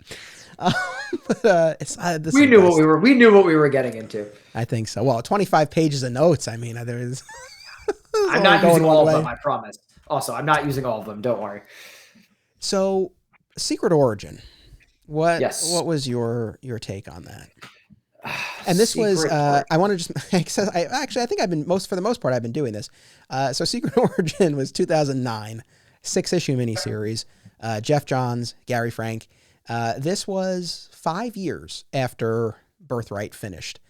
We didn't have, again, 4 all seasons, not a hardcore retelling. So between Man of Steel and Birthright, like 18 years, or no, my math is off there, but we had over a decade. We had a lot of years there between tellings of the origin. And then a mere 5 years between Birthright and Secret Origin, where Geoff Johns got the keys to the kingdom and got to do whatever he wanted with the character. Yep. And before I go on my rant, what was your take on it? That's fine. I like Geoff Johns, and I like the story definitely more than you did. I wouldn't say it's my favorite. I think where you and I are going to find common ground is because I do like it. It doesn't do a lot particularly groundbreaking or exciting. It does, and I do think even though I liked it and you're not as hot on it as I am, I will concede that it is kind of like almost like a greatest hits or a mixtape of a lot of his hits. And there is something to be said. I love Gary Frank. Yeah. I love his art. I remember reading his Punisher run as well too. And I love the art when he was the artist on there. And let me tell you, because I think that's where I remember him the most from. It was so jarring going from that Punisher Max run to seeing Gary Frank's art of that to now reading this to be like, I feel like I'm reading the Punisher, but this is very different than the Punisher. So I thought that was just kind of funny for me as I was reading along. We've already touched upon before that I like that he gets his heat vision turned on when he's turned on, for lack of a better term. I thought that was cute. It also was a cute explanation of why he needs the glasses, even more so than just a disguise. I thought that was a nice little wrinkle and a nice little touch. He's already well into his adolescence before being told he is an alien, not quite 18, but I did think he was a little older. He also then immediately finds the message about his origin, which I kind of have a little more of a mixed reaction to. They hit the same notes about, the earth, the environment, protecting him through his landing on Earth. So they chose him. They chose Earth as well to kind of protect him, which I thought was, a good choice, as we've established. I really like Jonathan Kent just kind of saying out loud, "You are my son." I thought that was powerful. They did what you like, at least, and they built the glasses from his glasses from the actual rocket crystals. So they did use the ship in there. So that's a check. Also, which I thought was kind of cool, when we see that kind of message of Kryptonian history, we do see flashes of Brainiac and Doomsday as well, too, which is kind of interesting. I thought that was a good nod as well, too. And I haven't brought this up yet. I guess this is as good a time as any, but Lana Lang really is the unsung hero in the Superman stories, huh? She really, really is. And she gets her due maybe more so in Smallville than anything else, I would certainly argue, but it really is kind of heartbreaking when you're reading these origin stories and just reading it, knowing what we know now and being like, you're going to be, I don't want to say left behind, but he ends up with Lois and they have this kind of like iconic, culture defining relationship. They named a whole show after them, as we've already talked about. And she really is this kind of unsung hero. We'll talk about that more when you guys tune in to the digging deeper episode for Superman for All Seasons. So I'll save that for them. But Lana Lang, and this kind of hit me here too, really is the unsung hero of the Superman stories. I've been thinking about Lana a lot too, and I'll probably do like a Lana centric episode in the future or something. But I was really thinking about this because obviously they're not the one for each other. Certainly Lana's not the right one for him. And I mean, the idea of her being left behind and I guess is realistic to an extent. I mean, there probably is some truth to that, but at the same time, as I'm reading these stories and watching these stories, it's like, yeah, I don't know. And especially now on Superman and Lois, which I know you're not watching, but she's trapped, and this is all in the pilot. I mean, I'm not giving anything away, but like she's in an unhappy marriage. It's like there's never a happy ending for Lana, and it's like why can't she have one? She deserves it more than anybody. Yeah, right? Yeah. So there's definitely a lot of tragedy there. I'll go a step further. I mean, right? It's actually not that shocking of a statement, but we don't get Superman without Lana Lang. Yeah. We don't. If she's not there to help confide in, to guide him, to be a positive force in his life, I don't know if, it's all the focus is always on, the Kents, and, mostly rightfully so. But if there is a number 3 in terms of an early positive guiding light for him, it's Lana Lang. Yeah. And that's such a tremendous, I really don't think we get the same version of Clark or Superman if Lana isn't there in his pivotal years. You're right. I think unsung hero probably is the right term for her. I'm with you, man. Yeah, the line, you are my son, the very powerful moment. And, David Goyer utilized that in his Man of Steel screenplay. That's such a powerful moment in the movie. So yeah, that's great. I guess. So as I said before, my big picture frustration with Secret Origin, I'll admit part of it is that it rubbed me the wrong way that DC went with another telling so shortly after Birthright. It didn't really give Birthright a chance to cement as the definitive origin for the time. So that's part of it. So I think I kind of went in being like, we don't need this. And I know off the top of your head how much time was in between them? It was like 5 years. Yeah, that's not. I mean, it's not nothing, but it's as far as like a major telling. I agree completely. Yeah. But substantively, yeah, my major problem with this is just that, yeah, I don't feel it does. I mean, it does very little that's new. And, again, like Byrne's Krypton was not my favorite, but it was something different. Waid in the interview, he talked about how, Clark being a vegetarian and seeing the auras, like there was a mixed reaction to that, but at least he tried something different. Snyder, Snyder's, vision of Krypton, the completely different aesthetic than we had seen before in these various depictions of Krypton. I mean, how many times are we going to see the ice fortress and the ice motif? It's like, it's great. We've been there. We've done that. We've done it with the crystals. It's fine, but we can move on. We can move past that. And that's the thing. It's like, I love Superman, but I don't feel like the story needs to be told the same way over and over.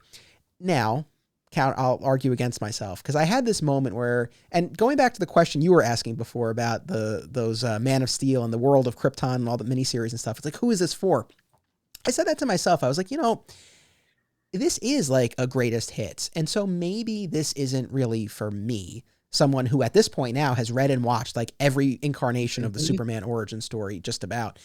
Maybe this is for the person who doesn't know Superman at all. And you can hand this to them and say, here. This gives you a little bit of everything. So I admit that. I'd rather hand them for all seasons, but yes, I think this also would accomplish that as well. Yes.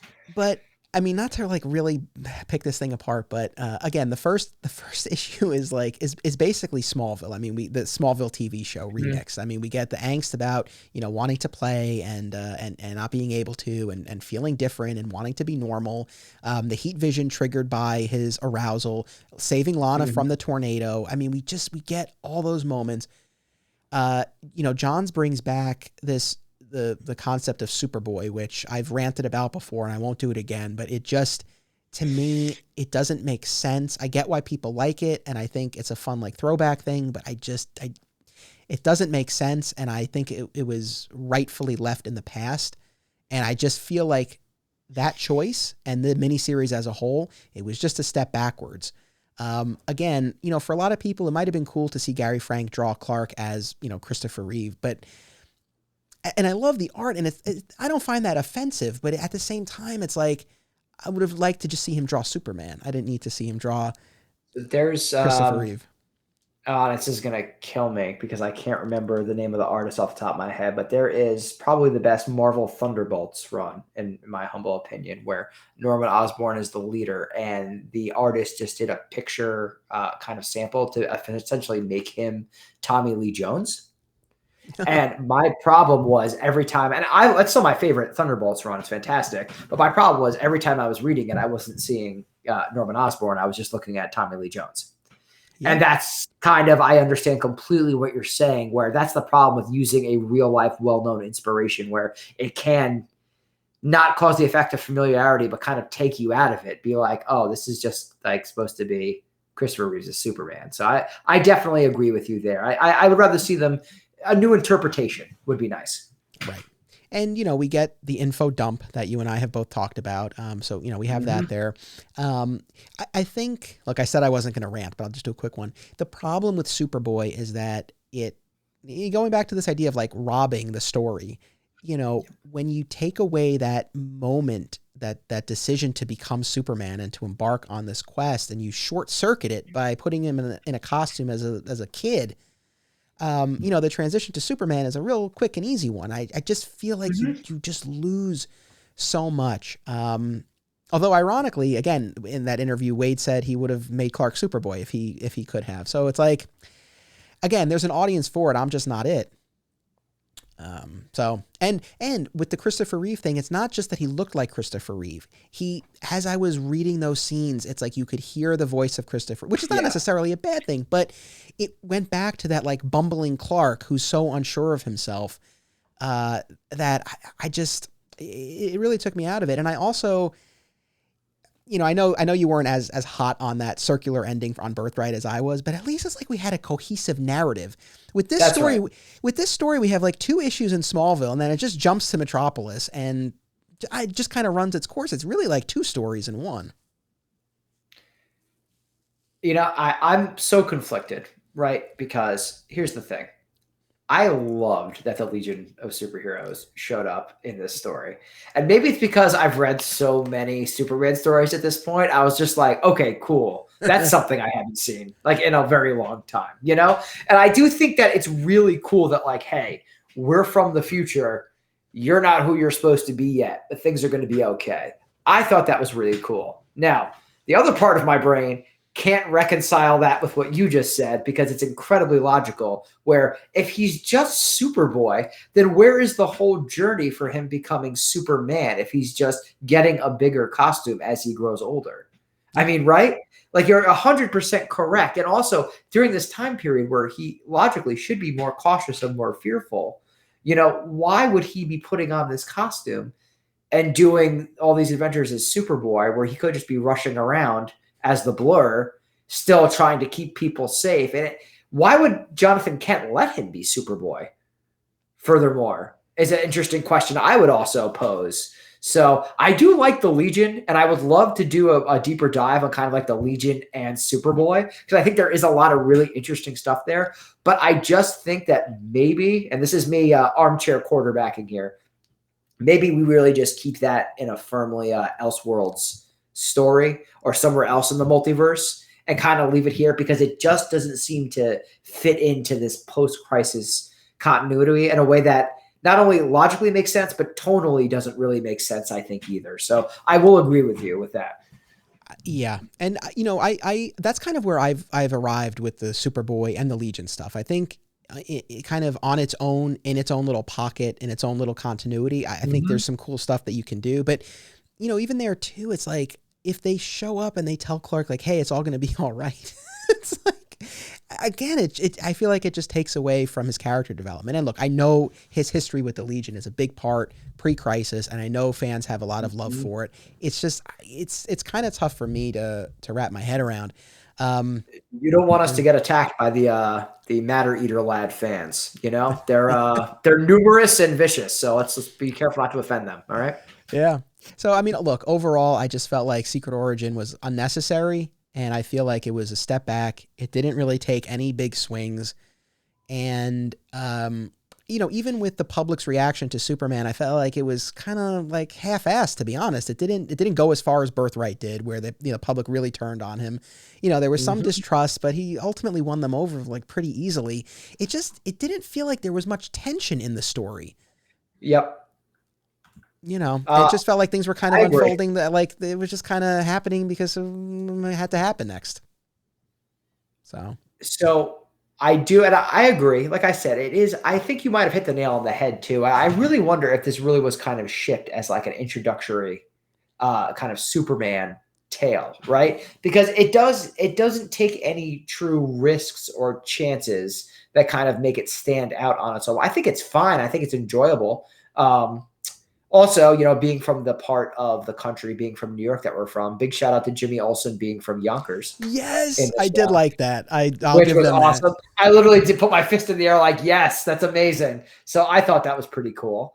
But yeah, so I mean, they also have the whole thing in there that we touched upon too about Perry White and Lex Luthor also being rivals, which, is fine, but I don't really think we need that. It seems like a lot of just, superfluous kind of information that we don't really need. I do really enjoy in this story though, the heroic moments that the staff of the Daily Planet gets to have against the army. I thought that was really cool. Yeah, a nice moment for like true heroism in the staff. They did a good job of highlighting that. The stuff with Clark standing up to the man who would be Metallo too in Sergeant Major Corbin as well, I thought was kind of nice. That was a cool Clark moment that we had. Yeah, I mean, overall, like it's okay. I think it's nothing spectacular. I think it's like a solid, C+ average Superman tale. And like I said, if this is your first Superman story, if you're never going to read a Superman story, this would be a good one if Superman for All Seasons didn't exist. Maybe read Superman for All Seasons, then read this one, and then maybe get going. But yeah, I mean, it's not bad. It's just other than the quick little highlights that we just touched upon, I think it becomes forgettable as time goes on. Yeah. It was really gratifying when when that article for 13th Dimension came out about, reasons to revisit Birthright. And I actually have to give a shout out, not just to 13th Dimension, but Alex Segura, who's one of the higher ups at Archie Comics. He retweeted the article and he shared his own take that he's a fan of Birthright, and he has a large following online. And I saw like all these comments pour in from people who were like, "Oh yeah, like I love it." There were people who hadn't read it and they were going to, and I mean, maybe you would get a similar reaction from Secret Origin. I don't know. I don't think so. And I feel like it's the kind of thing that, over time, just like with the Man of Steel movie, and ironically, the two of them have this like butting heads there, yeah. But I think that both of them are stories that I think will continue to be discovered and appreciated in a deeper way in the years ahead. I just don't see Secret Origin having that life. This is going to sound like an insult, and I don't mean it as an insult, but it would be a lot more successful if so many other Superman origin stories didn't already exist that were either better or took more chances. Yeah. And I'm not saying that makes this a bad story. I think it just makes it overall an average story. Like, you're not going to have a bad time reading this, but there's a lot more important work out there. Yeah, for sure. So we're pushing 3 hours. We just have a couple of things left to talk about here. I mean, as far as the Man of Steel movie, which actually comes after the New 52 stuff, but we can jump back to that. I think I've said pretty much everything that I had to say about the Man of Steel movie. Was there anything? And again, I've podcasted about it before. Was there anything else though that you wanted to hit on with that? We were so excited that we both liked the Man of Steel movie that we had to talk about it at the beginning of this podcast. So that should tell you pretty much everything you need to know. Go watch it if you haven't. If you've watched it and you didn't like it, do me a favor. Go give it another shot. And if you don't like it, go ahead and message the podcast on social media. We'll talk about it.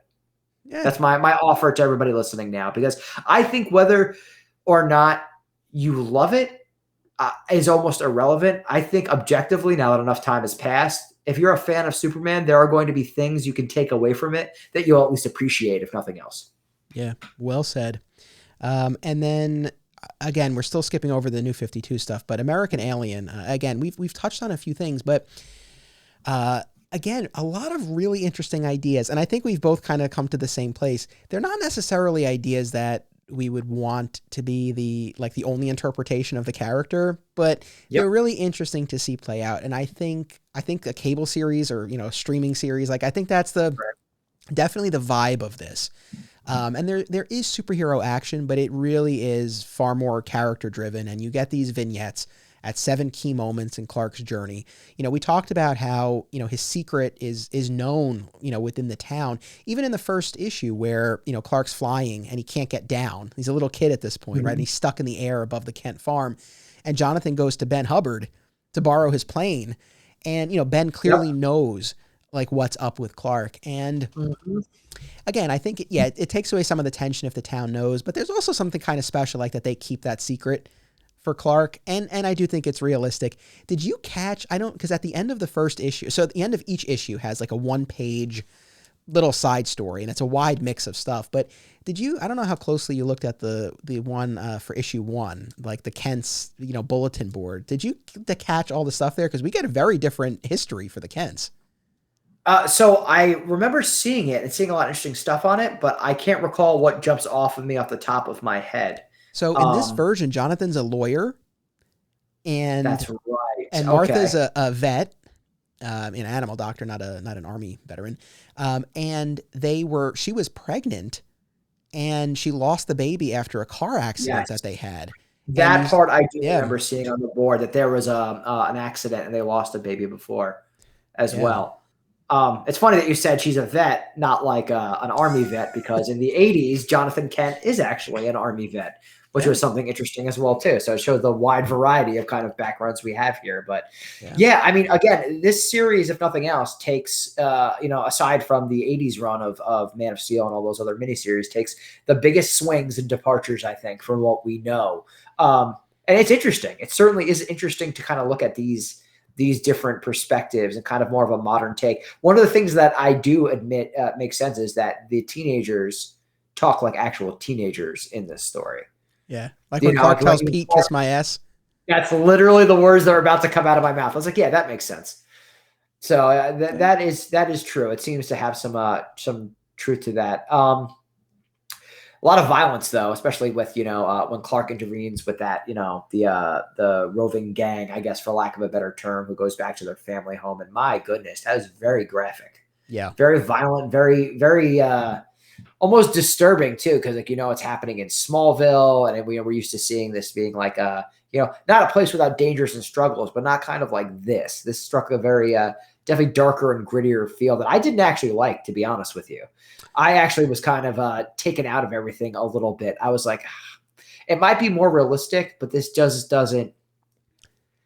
There was a lack overall, I feel like, in this series of a lot of the hope and compassion. And I think that Ollie, Green Arrow, and I'm jumping ahead a little here, but Ollie, Green Arrow, and Lex Luthor are far better written than Clark. And a lot of the citizens of Smallville is something that I kind of felt going along the way. I get what you're saying. I will admit that issue number 2 is my least favorite of them. But at the same time, it's like I give the series credit because, each one, in addition to, representing a different point in Clark's journey, like we said, has a different artist and has a different feel to it. So like that second issue really does kind of have like that horror movie vibe. Not what I would be looking for. And that might be part of the reason why, it didn't resonate with me as much.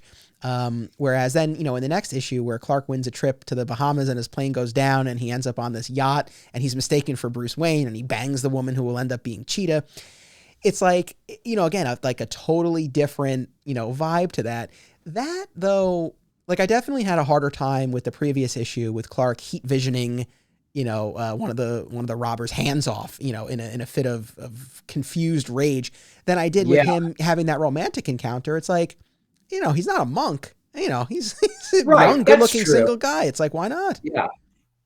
It's, I didn't like either of them. But however, I will concede though that I do understand and I appreciate that they're going for something different, and they are taking like a more modern, realistic approach. Like you're saying, he's not a monk. Like, of course, he's a young, red-blooded American who's out there pretending to be Bruce Wayne, and who hasn't been there in their life, So I thought it was cute that that whole issue was named the Parrot as well too. I thought that was kind of a cool little theme and tied. It's interesting. It's definitely interesting. And like we said, they take big swings. And at the very least, you can see what the team is going for there. Yeah. There's a bunch of other stuff that we've already touched on. So, we've covered a lot already. I really liked the development of the Lois and Clark relationship in this. They meet, with this competition to get an internship at the Daily Planet, and she proposes that they team up. And then, we see, a couple of key moments, in the progression of their relationship where they're like, they genuinely seem like they're friends and colleagues and up and comers at the Daily Planet. You mean Lois Lane, right? Yeah, Lois Lane. Yeah. I thought that was funny. Yeah. That was a funny touch. And it does away with the typical triangle, right? Where she's infatuated with Superman and she doesn't, care about Clark, and it ends with her, saying that she loves him. I just thought that was a nice little spin on their relationship. And that actually calls to mind Smallville and Snyder's Man of Steel. Those two do something that I've not seen anywhere else, where Lois is part of the origin story in a very meaningful way. And there's none of this ruse where he's trying to convince her he's two different people. She's there for the creation of the dual identity. And I really like that. I do too, right? Because it kind of undermines Lois as like such a smart, almost reporter savant at how good she is, that she just can't figure out that Clark is Superman. And that kind of alleviates that problem for me as well too. So I do appreciate that. Yeah. Is there anything else about American Alien that you wanted to point out? Hey, we got to see Deathstroke. That's always fun. Yeah, that was cool. Drunk Clark fighting Deathstroke is, to be fair, might be worth the price of admission alone. So that was something that I never thought I'd see. That was kind of interesting as well. The speeches that Lex Luthor has on pragmatism versus fatalism, my goodness, really good stuff. That was really interesting stuff. What a Dick Grayson moment we have from young Dick Grayson, just analyzing him and being a detective. I love that. I've always been a big fan of when a Batman, regardless of, which Batman I'm talking about. Although if I really want to make the internet ad, I'll throw this out here. Dick Grayson's my favorite Batman, but that's not a conversation for this podcast. But I can hear the messages coming in now, but that's fine. I love that they really play the detective part. That's, to me, is the most important part of the mantle of Batman, is the detective. It's something I think has been sorely missing from a bunch of the movies. I hope the Batman coming out seems to hopefully focus more on the actual detective part, which was always there in the animated series as well too, which, kind of bringing that full circle that we talked about before. So it's definitely, as a whole, I don't know if I love American Alien. I appreciate what they're going for, and it's definitely an interesting departure, if nothing else. Yeah, I'm with you on that. And I didn't read it when it first came out. I was a little bit late to it, and I guess I didn't really know what to expect. But yeah, it's definitely fascinating. I mean, it kind of reads like, and I think this was probably the case, like someone who thought a lot about Superman and the DC universe, I guess, and thought about like, oh, well, like what if, like Clark and Bruce look a lot alike. What if they were mistaken? Like, all these little moments, and they play out in a really interesting way. So yeah, that one was definitely very interesting. Our last piece here, and this is something that I think later on in the podcast, and I'll get more into the New 52 stuff. That's definitely one of my weakest areas, because I skipped most of that as it was coming out. Oh, that was such a big deal. Yes. Right? Whether that happened, the issue every week. My goodness. I was over there like a rube, just gobbling them all up. Just give me one every week. Can't stop, won't stop. Oh, wait, are you talking about the new 52? Like not the new 52, but are you talking about that weekly 52 series? Yes. So the 52 series that came out. Yes. Gotcha. I was obsessed with that back in the day. So I'll be honest, that I've never actually read the entire thing. So that's maybe on my list too. I don't want to say it's all good because that's not true, but it is wild. It is very interesting. So gotcha. Put that on the list. All right. But yeah, I was specifically referring to the line-wide revamp, the new 52. The reboot, the new 52. Yep. Post Flashpoint. So what I had asked you to read and what I read as well was Action Comics number 0 by Grant Morrison, which full disclosure, I thought that was more of like a full-on retelling of the origin. And it was really more just about like, Clark's early days in Metropolis. Like, it's a cool little story where he has t-shirts printed up and he gets blasted and then a kid steals his cape and like, it's a cool story. It wasn't though, as I later realized, it was really more Morrison's introductory arc on that Action Comics title that really retold the origin. So again, I think that's something we'll get back to down the line, but at least for that issue that you read, what was your takeaway? It's the last one I read sequentially before doing all this, trying to keep the order of all things, I really liked it. I thought it was a cool story, the boy who stole Superman's cape. I thought it was cool. I love Grant Morrison. I think his best work personally is Doom Patrol, X-Men and Batman. If I have to choose. That being said, I haven't read enough of Grant Morrison's Superman to really judge that, but I look forward to reading more in the future now that you've gotten me started, certainly. I think what I really liked about this is it took my problems with American Alien and eliminated them because we still have a very modern, more believable take on Superman, but it still had some of that optimism and hope to me that needs to keep everything grounded. And it's not without tragedy. I mean, poor Jimmy Olsen in this version, with his drug addicted model mom, the divorce, his father trying to make up for his life, and just seeing the two of them sitting together playing video games. As a video game fan myself, I thought that was cool, but it also was very believable that, two guys their age, that's how they would be bonding and spending their time together. So I thought little modern touches like that were cool. I didn't think it was, an earth-shattering, necessarily must-read, but it definitely was enjoyable, and it got me curious to see what happens next. Yeah, well said. I, not even so much from reading the actual stories, but just kind of reading about them. The new 52, and especially the work that Morrison did, harkened back to the golden age, actually, more than anything else, repositioning Clark as a crusader for the oppressed, as he was in his earliest appearances, which is really interesting. I guess much like his All-Star Superman was sort of his ode to the Silver Age, this was really his take on the Golden Age Superman, but in modern times. That aspect of it is interesting. As far as the changes to the origin, and again, you don't see that in that 0 issue, but in his main Action Comics run, I think a lot of the departure from Krypton and the arrival on Earth, I think a lot of that tracks with what we've known. I think the biggest change during the New 52 era, other than the undoing of the marriage, is that the Kents have died. They die in a car accident. Which, we've talked about the Kents being alive or not. I mean, I remember at the time that really, just reading about it, that really bugged me. Yep. And that's, well, I don't want to, have you read Doomsday Clock? That's the Watchmen tie-in. Yeah. I have read however many issues it is. Is it 12 issues? Yes. I think I've read 8 or 9, if you can believe it. And I think life got in my way. I'll go back and check. I've read a lot of it. I love Watchmen, like most people. And I remember thinking, oh no, they're making more Watchmen. This can't possibly end well, and tying it in. I did actually enjoy the 8 or 9 issues that I've read of it, though. I actually did enjoy myself. So I haven't completed it, but I am a good way of the chunk in. All right. So I won't spoil anything. I'll say that I too was skeptical.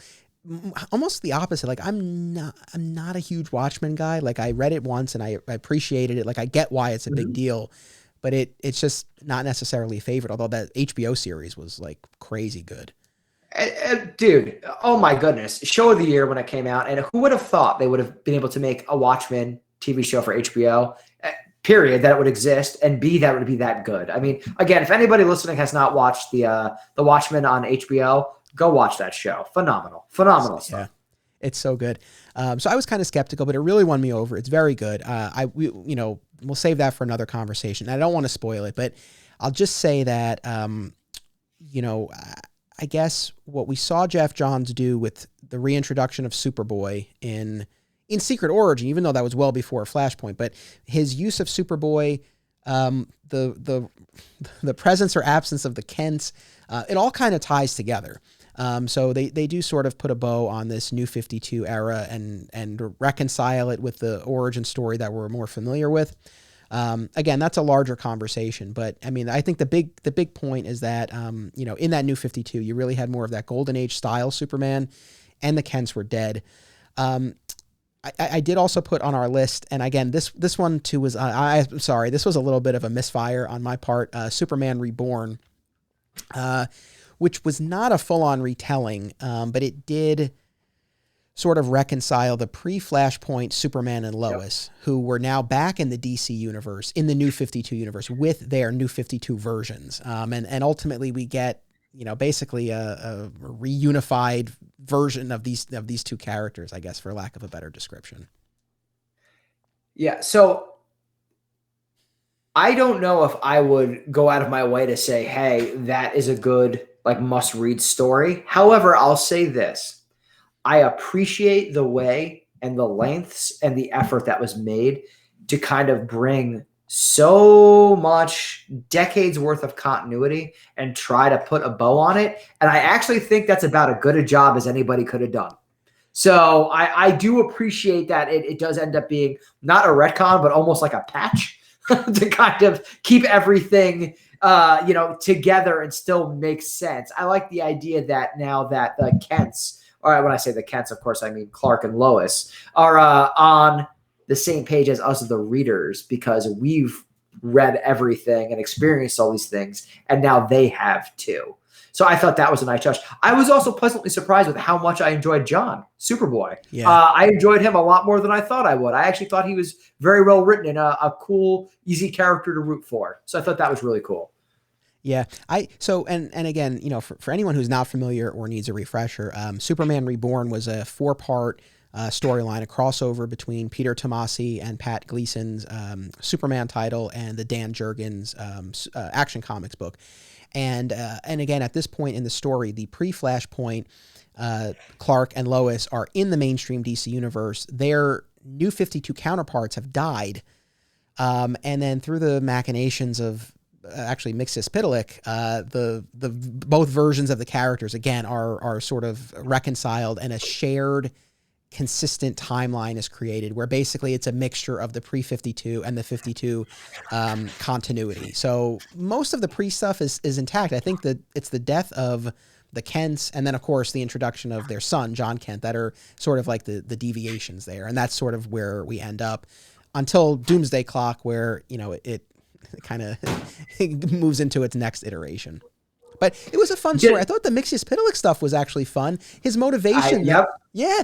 This whole idea that Superman forgot about him, right? Because they have this regular thing every few months. He shows up, but this time he's Mxyzptlk is interceded by Mr. Oz, and he's placed in this interdimensional prison, and Superman never comes to look for him, and he feels bad.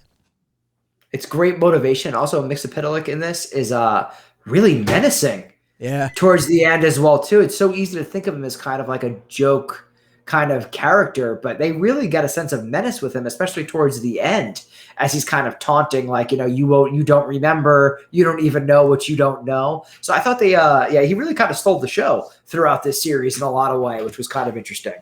Yeah.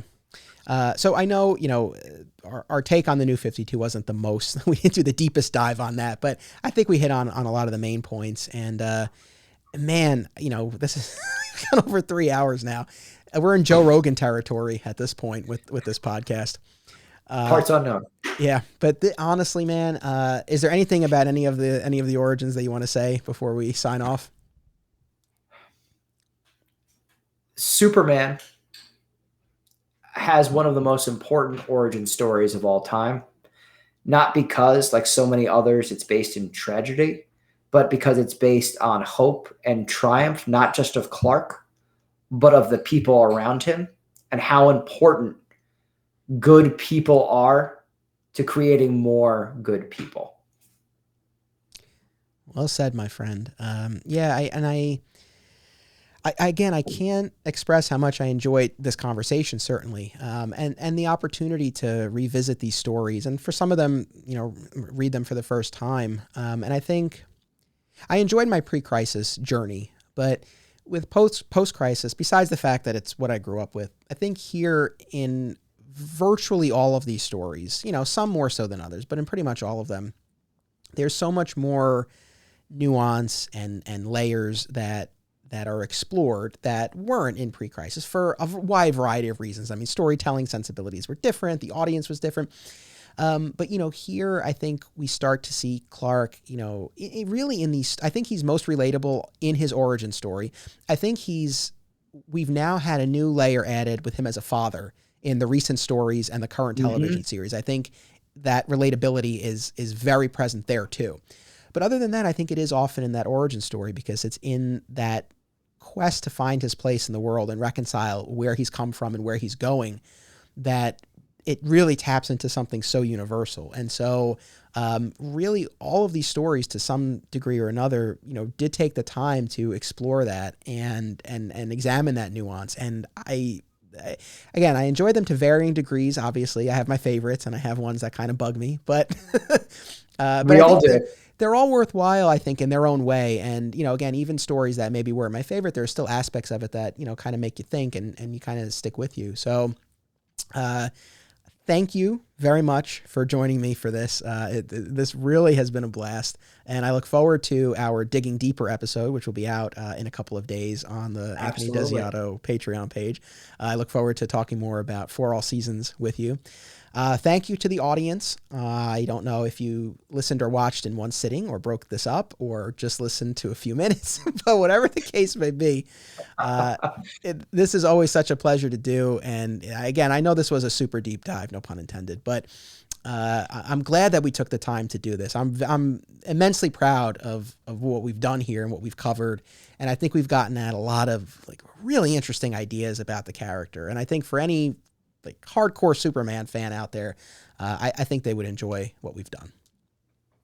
Absolutely. And this is the most work and preparation I've ever put into a podcast. And thank you so much for inviting me on this journey with you, because I've learned so much. I've had a blast. And, there's not a dud overall in the bunch of any of these origin stories. All of them are at least worth looking at and have their own merits, whether you coming away being enthralled by them or not. So I think you deserve a lot of credit as well, too, for kind of curating this list. And I would love to hear people's thoughts and kind of who've read some of these stories along with us along this journey to see what they think now that they've heard our 2 cents on everything. So, thank you again. This has been such a blast, and I'm immensely proud of what we've done here. Right on. Thank you, sir. Thank you to everyone who listened or watched. Again, we have Digging Deeper in 2 days, and then our next episode, a Smallville-centric one, 2 weeks from now. And until then, remember, it's about what you do. It's about action.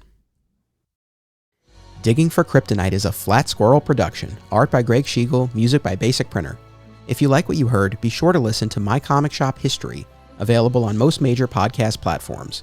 Sign up for exclusive additional content, including the Digging for Kryptonite companion podcast at patreon.com/Anthony Desiato, and watch my documentary film, My Comic Shop Country, out now on Apple TV and Amazon.